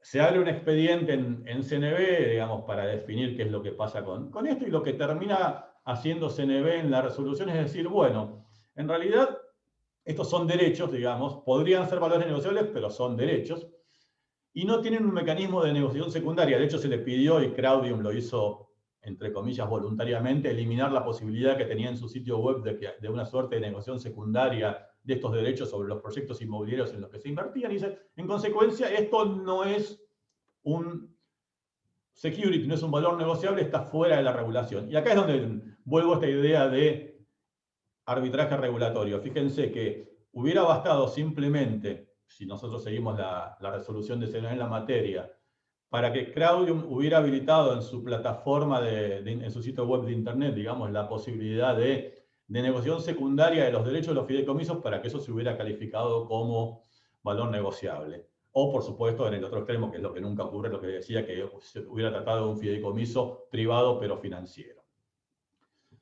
¿Qué otras cosas han pasado? ¿Qué pasan en la Argentina? Bueno, en Argentina hay algunas causas penales abiertas para plataformas internacionales de derivados. Empire Option es uno, digamos, que aparece en la página de Fiscalis y en la página de Procelac. Ustedes van a encontrar información sobre esto. Y participaciones en un negocio de diamantes. En este caso era además un esquema Ponzi, ¿no? Tenía otro agravante posible de esto. Y después la causa penal por estafa en el caso de Hope Fund, que hacía una oferta digamos, de activos claramente no autorizadas en la Argentina. Es decir, la posibilidad de riesgos claramente existen y en última instancia estamos siempre en esta idea de, bueno, ¿el criptoactivo califica como valor negociable o no califica como valor negociable?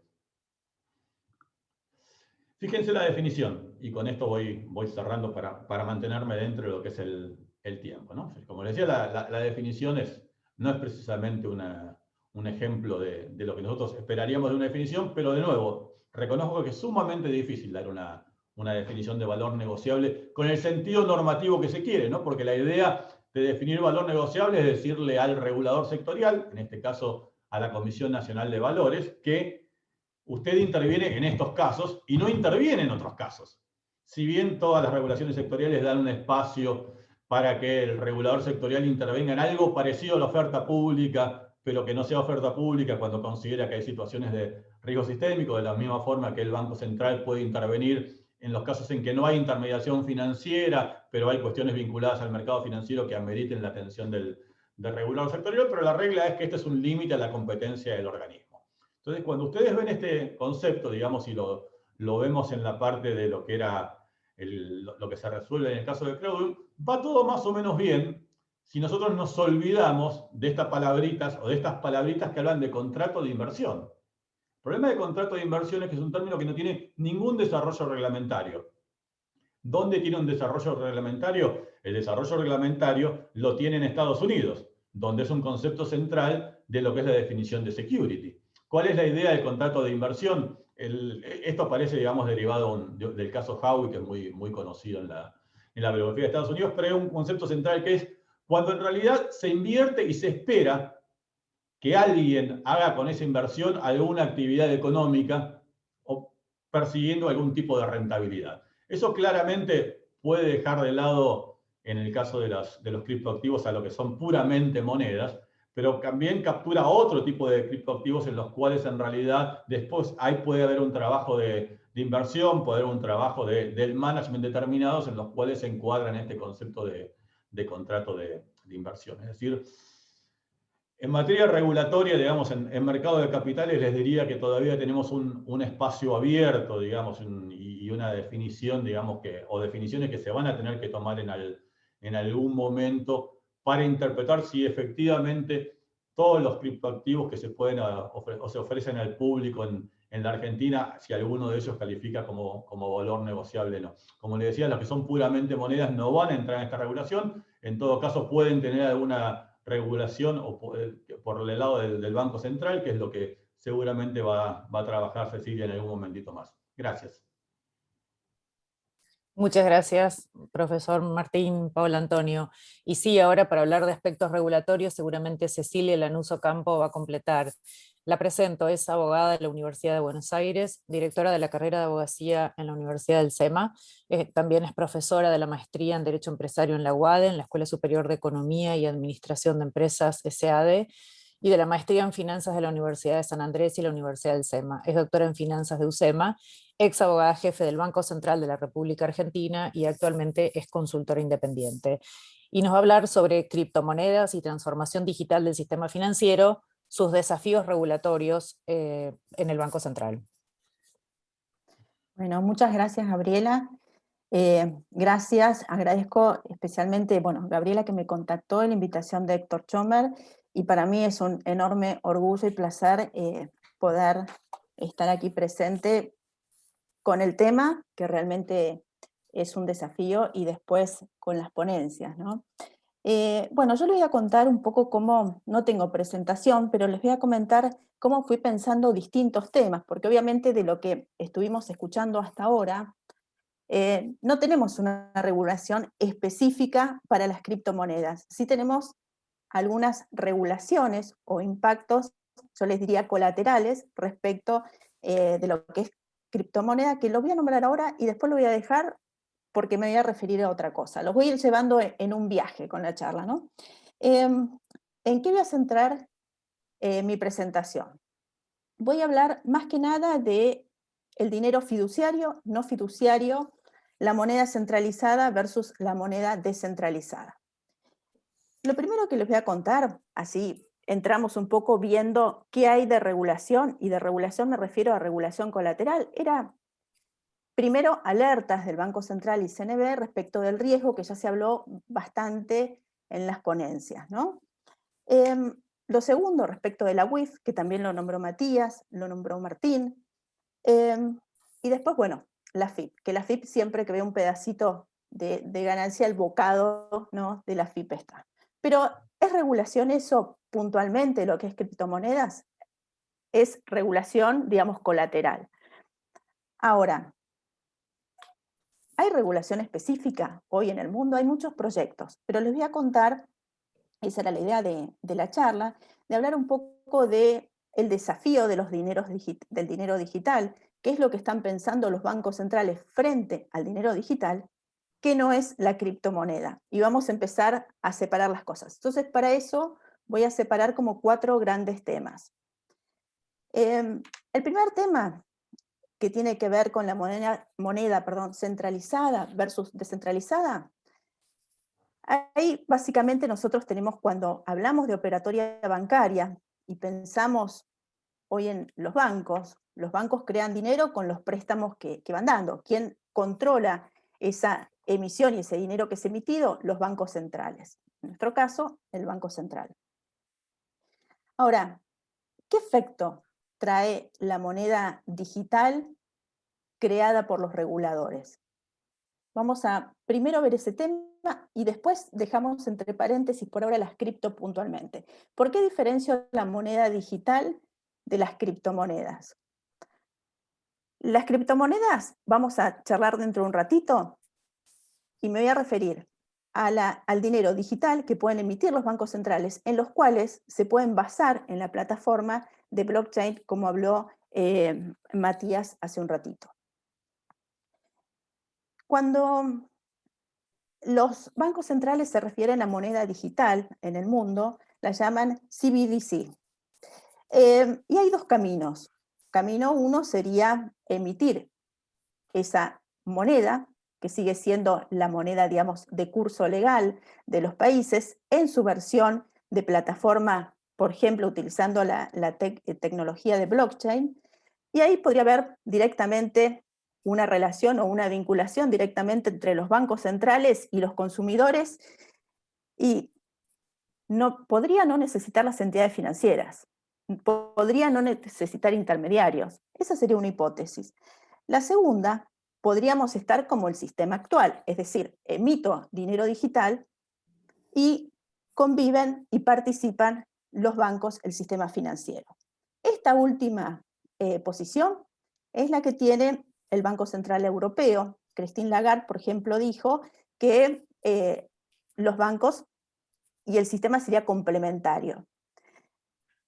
Y también, en el mismo sentido, la coexistencia de ambos sistemas, obviamente habló y dijo esa posición el presidente de la Reserva Federal, Powell. ¿Qué pasa con esto? Nosotros, cuando pensamos frente a qué estamos a algo totalmente distinto, disruptivo, y un poco teniendo la presentación que al principio había hecho Guido, lo que nos encontramos es que no podemos hacer cambios tan bruscos, ¿no? Esto va siendo a medida que las cosas se van dando y la regulación, por supuesto, sigue por detrás. Entonces, una de las cosas que tenemos que pensar es, por ejemplo, en esto de pensar en una moneda digital, es cuán cerca o no quieren estar los bancos centrales de los consumidores. Podríamos pensar esa posición, ¿no? Porque pensemos, hace años atrás, estoy hablando 20 años atrás, las comunicaciones de bancos centrales, estaba la circular RUNOR 1, que era rubros no comprendidos en otros ordenamientos, donde siempre que hay un tema, ¿no?, de un consumidor y una entidad financiera, el Banco Central decía, no, nosotros no tenemos competencia ahí, nosotros somos supervisores del sistema y las cuestiones entre los particulares y los bancos se tienen que solucionar entre ambas partes. Si pensamos en la otra postura, esta de un banco central que se acerca más a los consumidores, ahí entran en juego otros derechos y otras cuestiones legales, como por ejemplo el tema de la privacidad, porque cuando tenemos la transabilidad en todas estas operaciones con el sistema de la base de tecnología blockchain, existe, digamos, uno puede seguir toda la operatoria como lo había nombrado Matías hace un ratito. Entonces, por un lado, eso nos lleva a otro punto, a decir, ¿estamos preparados? ¿El mundo está preparado realmente para estar sin efectivo? Y acá dejo, digamos, el primer tema y salgo un segundito de este planteo y paso a un segundo tema. El segundo tiene que ver con si los bancos centrales están preparados para esto. Hay una encuesta del BIS, del Banco de Pagos Internacionales, donde respondieron el 80% de los bancos centrales que forman parte del BIS respecto a si estaban preparados o no para la moneda digital. Un cuarto de los bancos que conforman el BIS dijeron, estamos preparados, pero hay obstáculos grandes de índole legal y logístico. Es cierto, una cosa es la realidad y otra cosa es no las preferencias. Es un cambio de sistema, después lo vamos a ver. El 60% de esos bancos centrales dijeron que están considerando crear algún tipo de moneda digital. Y un 14% están con pruebas pilotos, están ahí con un prototipo de moneda, iterando a ver qué es lo que van a hacer. Esto nos lleva a pensar que los bancos centrales, por un lado, tienen incentivos a ir hacia una moneda digital. Va a pasar, no sabemos cuán cerca o cuán lejos, pero está planteado el tema, digamos, para atrás no vamos a volver, vamos a ir para adelante. Va a haber quien se sume a la corriente y quienes no, y los que no se quedarán fuera del sistema, como pasa con muchas otras cosas también. El tema del COVID, ¿no? ¿Ayudó, digamos, o dio un impulso a todo esto? ¿Le puso un turbo? Efectivamente sí. Veamos que hoy estamos en una reunión de la UBA, de la cátedra, online, cosa que sí, hace un año y medio nos preguntaban, era como una cosa remota y hoy todos estamos acostumbrados a reuniones, etcétera, por estos medios. Pero les voy a mostrar algunas pruebas de los casos de las monedas digitales. Bahamas, su banco central tiene una moneda digital que se llama dólar arena, Sand Dollar. China está tras el yuan digital. Corea del Sur con el won. Japón tiene un yen digital. En abril iba a ser una prueba de eso. Nueva Zelanda, Australia. El Banco Central Europeo está estudiando el tema. La Fed se asoció con el MIT para ver una moneda digital. Y Suecia tiene una moneda digital que se llama iKrona y que utiliza la tecnología blockchain, de cadena de bloques, y después la tecnología DTL, que es el libro mayor, ese a que se refería Matías hace un ratito. ¿Qué nos muestra esto? Que el mundo está yendo efectivamente hacia las monedas digitales. apoyados en una tecnología que hoy tienen las criptomonedas. Después los dejo ahí con una nota al pie y una pregunta en por qué separo tanto entre moneda digital y criptomoneda. Eso lo voy a tocar en un ratito. Bueno, esperen que me estaba yendo. Y Krona, estaba con la moneda sueca. Bueno, ellos en el año 2017 empezaron a probar. El Banco Central de Suecia, Riksbank, viene estudiando el papel que tendrá esta moneda digital. Están en una etapa primaria, dicen ellos, a pesar de estar desde el año 2017.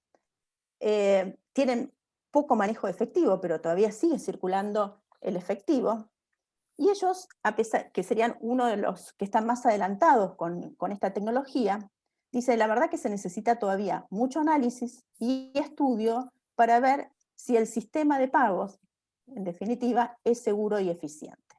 Entonces, hasta acá tenemos otro punto. Los bancos centrales frente a las monedas digitales. La moneda digital es lo que más avanzado está, utilizando la tecnología que utilizan las criptomonedas.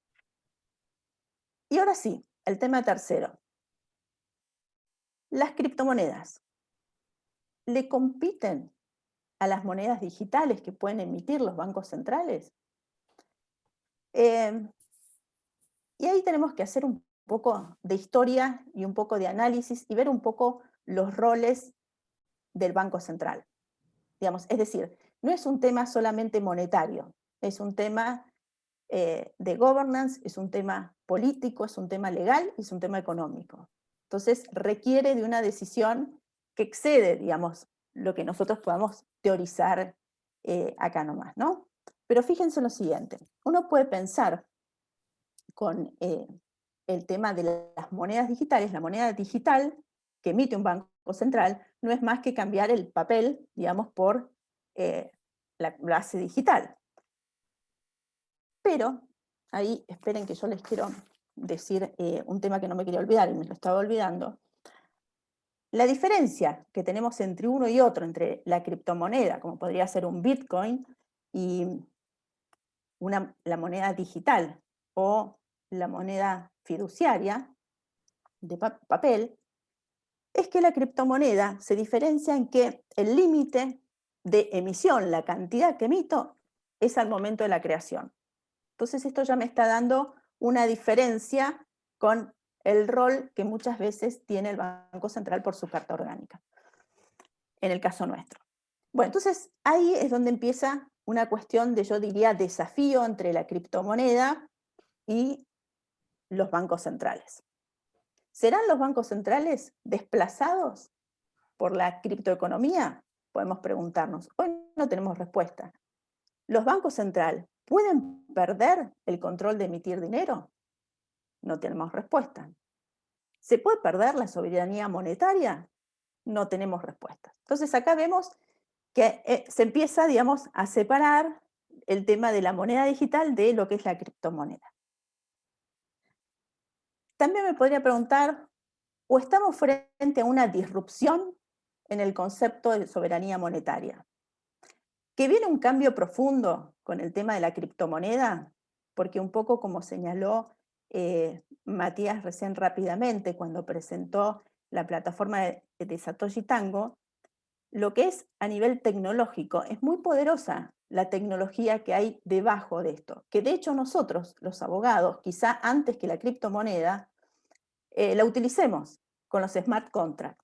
Y ahí vamos a tener que estudiar, prepararnos y amigarnos con la tecnología, porque va a ser parte de lo que vamos a tener que trabajar en nuestra profesión, y que quizás sea mucho antes que la criptomoneda. Entonces, ahí nos podemos preguntar, bueno, ¿hay una disrupción en todo esto? Sí, evidentemente sí. Criptomoneda, criptoeconomía habían nombrado. Después está lo que se llama finanzas descentralizadas, que es todo el trading con las criptomonedas. Obviamente todo eso hoy es como una plataforma, digamos, paralelo al sistema de curso legal de cada país. Ahora, Nos preguntamos, ¿esto pone en jaque a los reguladores? Evidentemente saca a los reguladores de la zona de confort. Y de la zona de confort ahí, yo me acuerdo cuando venía el Código Civil y Comercial nuevo, escucharlo a Julio César Rivera, y él decía, bueno, nosotros estamos acostumbrados con el viejo código. El viejo código es como los zapatos, esos que tenemos viejos, que son tan cómodos que sabemos que los tenemos que cambiar, pero nos quedan cómodos. Bueno, esto es algo más o menos así. Nosotros con la mente, y de hecho a mí me pasó, uno tiene más que nada la mente esa reguladora de la regulación, y en principio hasta no lo entendía el sistema de criptomoneda, hasta que después uno dice, uy, esto está volviendo a algún sistema anterior y que evidentemente hay un requerimiento por parte de los usuarios. Pero no me quiero ir por las ramas, esperen. Bueno, otra pregunta que nos podríamos hacer es, a su vez, si tenemos las monedas digitales, ¿no? Los distintos países, estas monedas digitales legales, de curso legal, pero digital, ¿podría haber competencia entre estos países? ¿Se estaría amenazando la soberanía monetaria? Bueno, sea cual fuere la hoja de ruta que tengan los bancos centrales, sin duda, la innovación es el eje hoy de los bancos centrales. Digamos, sin duda van a tener que adaptarse a la innovación. Y ahora, ¿viene otro formato regulatorio? Y sí, porque si cambia la forma de hacer, iremos hacia otro formato regulatorio, no como el que hoy conocemos. Y acá los voy, lamentablemente, a desilusionar. La respuesta no la tengo, pero sí hemos visto muchas veces cómo las cosas las tuvimos que ir sacando frente a nuevas circunstancias. ¿Qué sé yo? Yo me acuerdo en la época del tequila, ahí lo veo a Edgardo, que recién le vi la carita del Central también, y de créditos, así que vos te vas a acordar muy bien. No había un 35 bis. De pronto hubo que generarlo, crearlo y ponerlo a funcionar. Bueno, acá nos va a pasar más o menos lo mismo, ¿no? Esta cuestión de que frente a realidades hay que empezar a manejar. Quiero volver al tema, ¿no? Esto del dinero digital versus la criptomoneda. Y acá quiero citarles dos autores no autores, sino dos comentaristas, pues son, uno es un dueño de un fideicomiso y otro es el director de un fondo de inversión, pero me pareció muy interesante lo que veía cada uno, y con eso los voy a llevar al cuarto tema, ¿no? Ya. Anthony Pompliano, que es fundador de Global Morgan Creek Digital, dice, los bancos centrales quieren los CBDC, la moneda digital.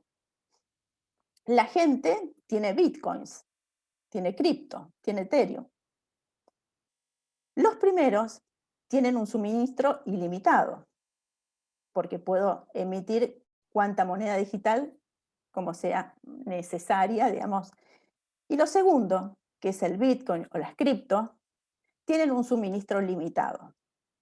No es difícil adivinar hacia dónde irá el capital con el tiempo.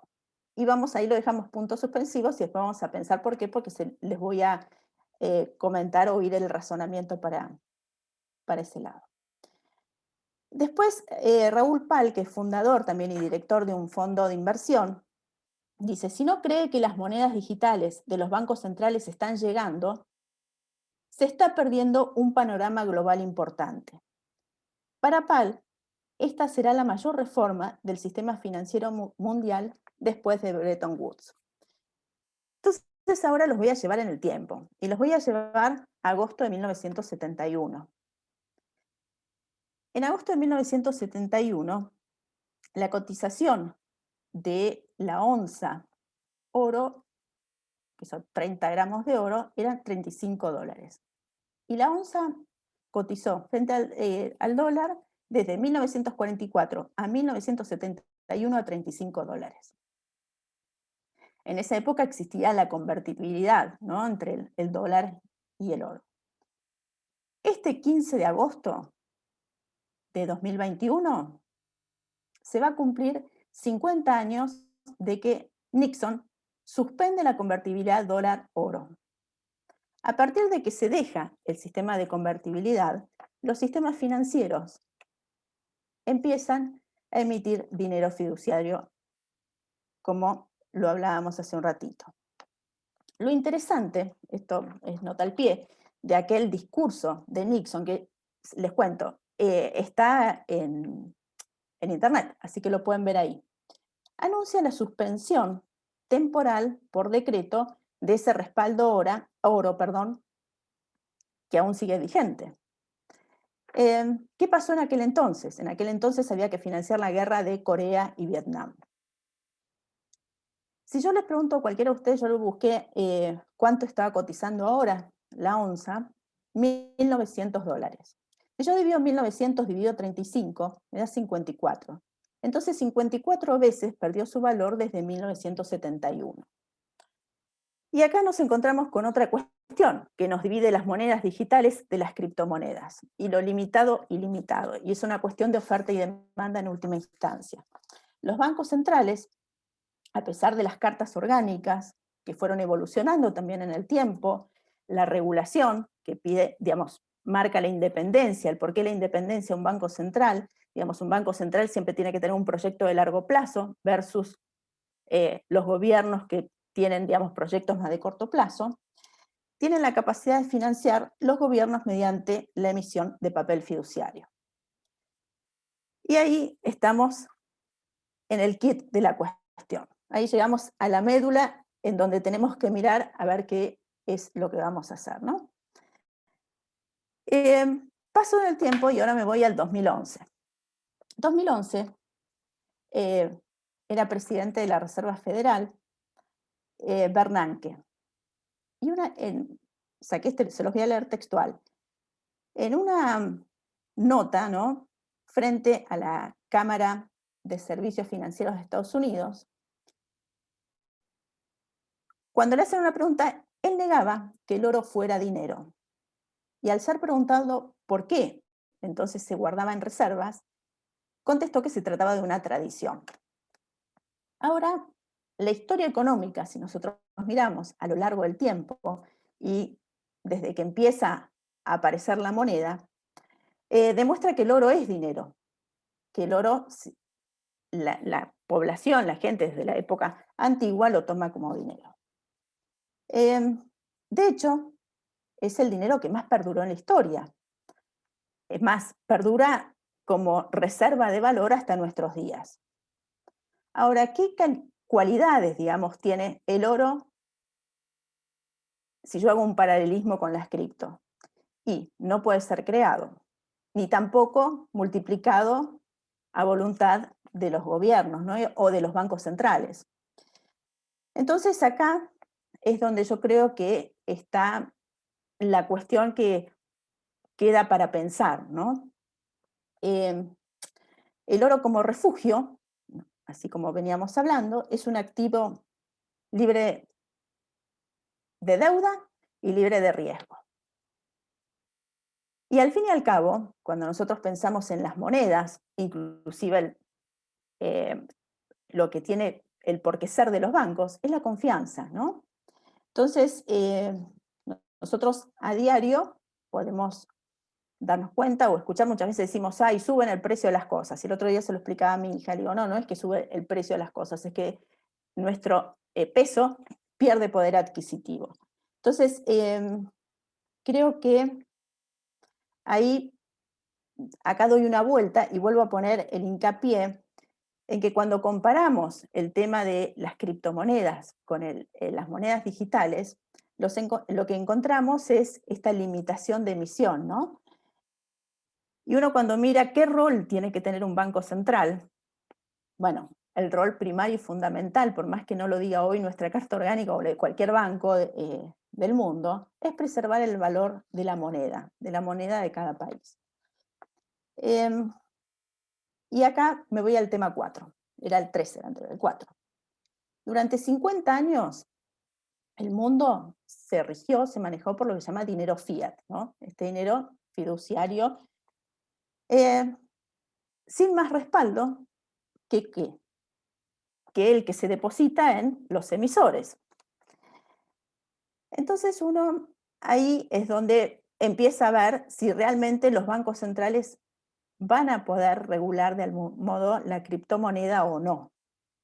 O van a tomar la criptomoneda como moneda de curso legal. Digamos, por eso les decía, es un tema que tiene que ver mucho con lo económico, lo legal, lo político también, y a nivel global por otro lado.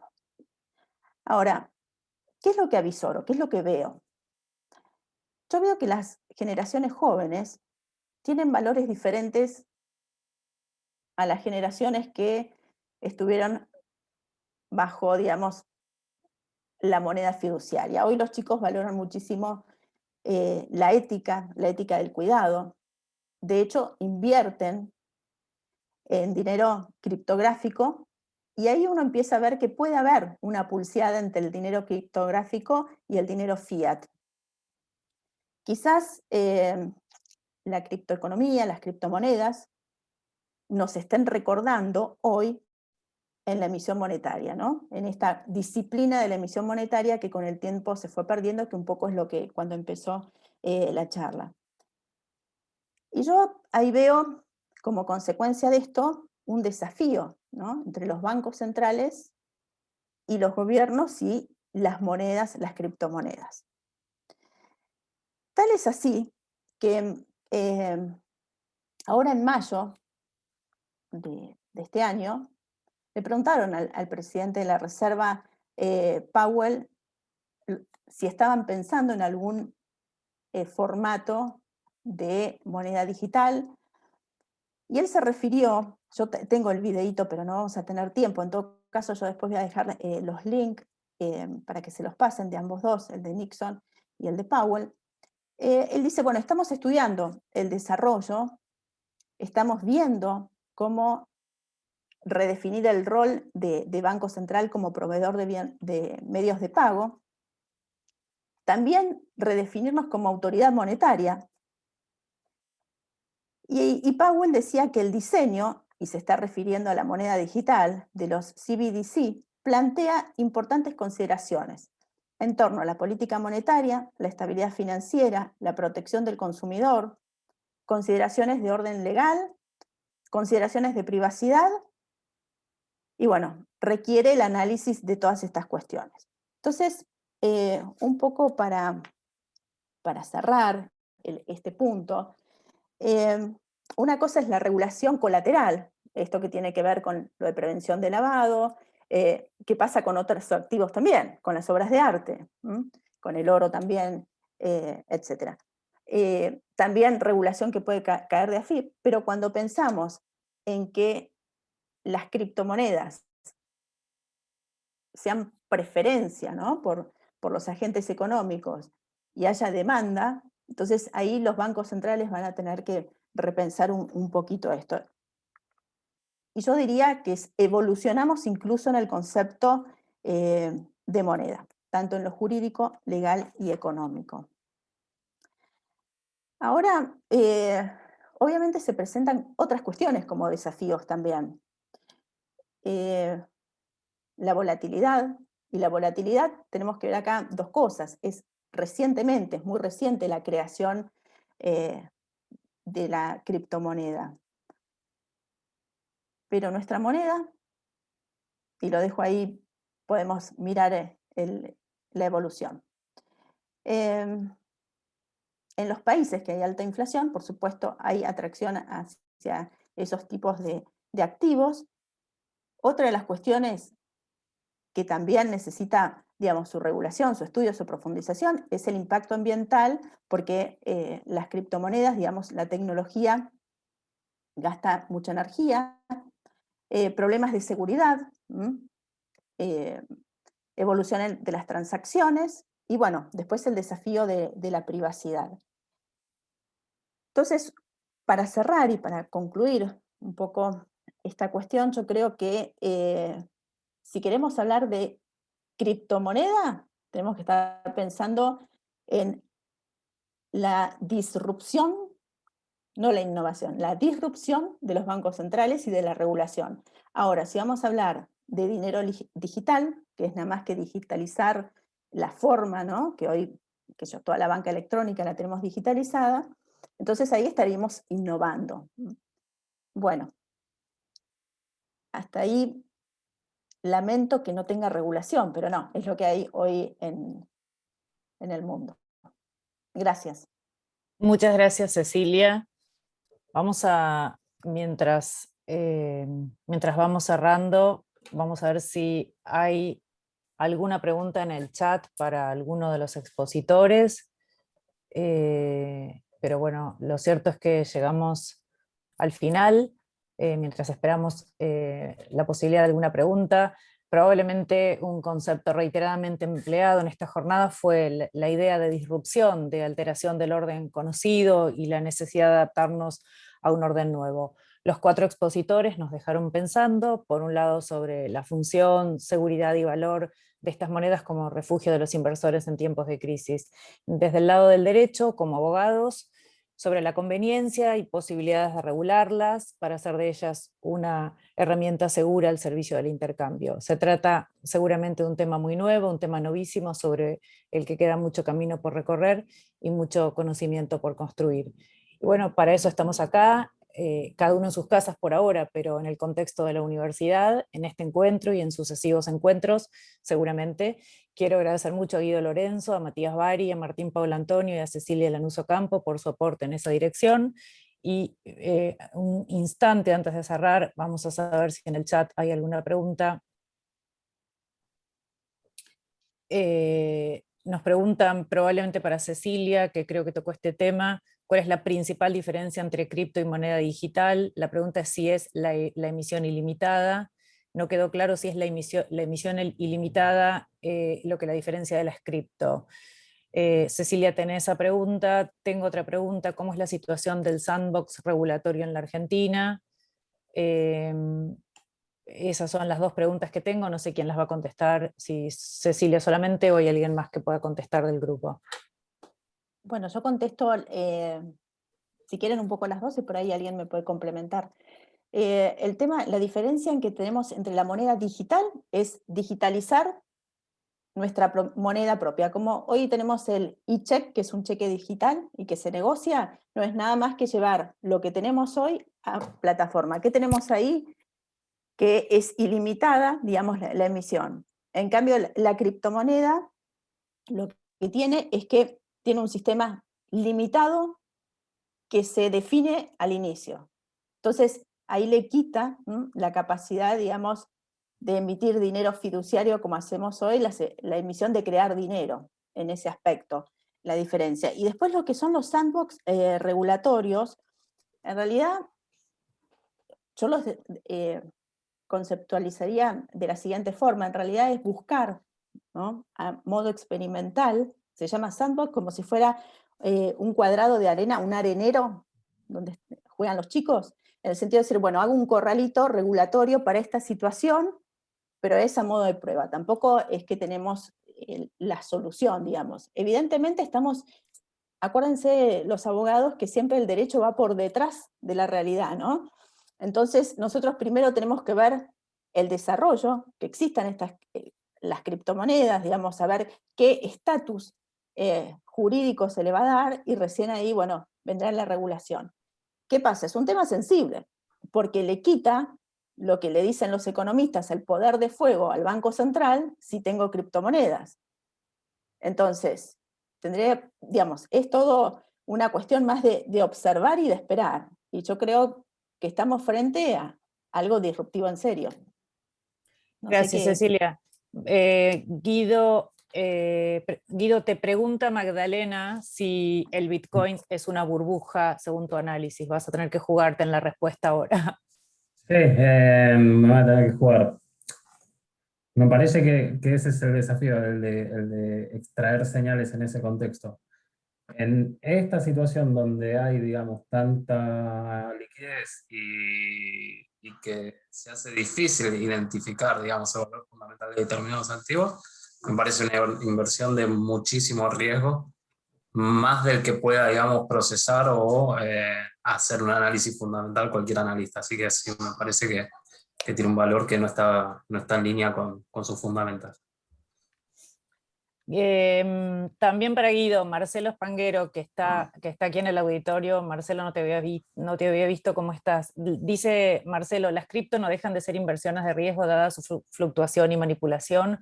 Como ejemplo, me refiero a la polémica de Bill Gates y Elon Musk. Sí, justamente ahí uno de los temas que había traído Matías era si la reserva de valor, digamos, lo están utilizando determinadas empresas y me parece que también hay un juego de manipulación y referido también a lo que decía Cecilia, es si bien, digamos, acá los bancos centrales no tienen la capacidad o el poder de fuego, digamos, como para emitir moneda, bueno, ojo porque del otro lado también puede haber manipulación por parte del sector privado. Por lo tanto, no me quedaría tampoco del todo tranquilo pensando que hay gente buena y gente mala. Los malos son los que están en el sector público y los buenos en el sector privado. Digo, ahí hay que estar atento a distintos mecanismos de abuso que pueda haber, ya sea por un banquero central o por especulación del propio sector privado. Bueno, no hay más preguntas, creo que llegamos al final. Los quiero saludar a todos, decirles nuevamente muchas gracias y nos vemos en la próxima jornada del Departamento de Derecho Económico y Empresarial. Un saludo para Gracias, todos. chao, buenas noches. Adiós. Gracias a todos.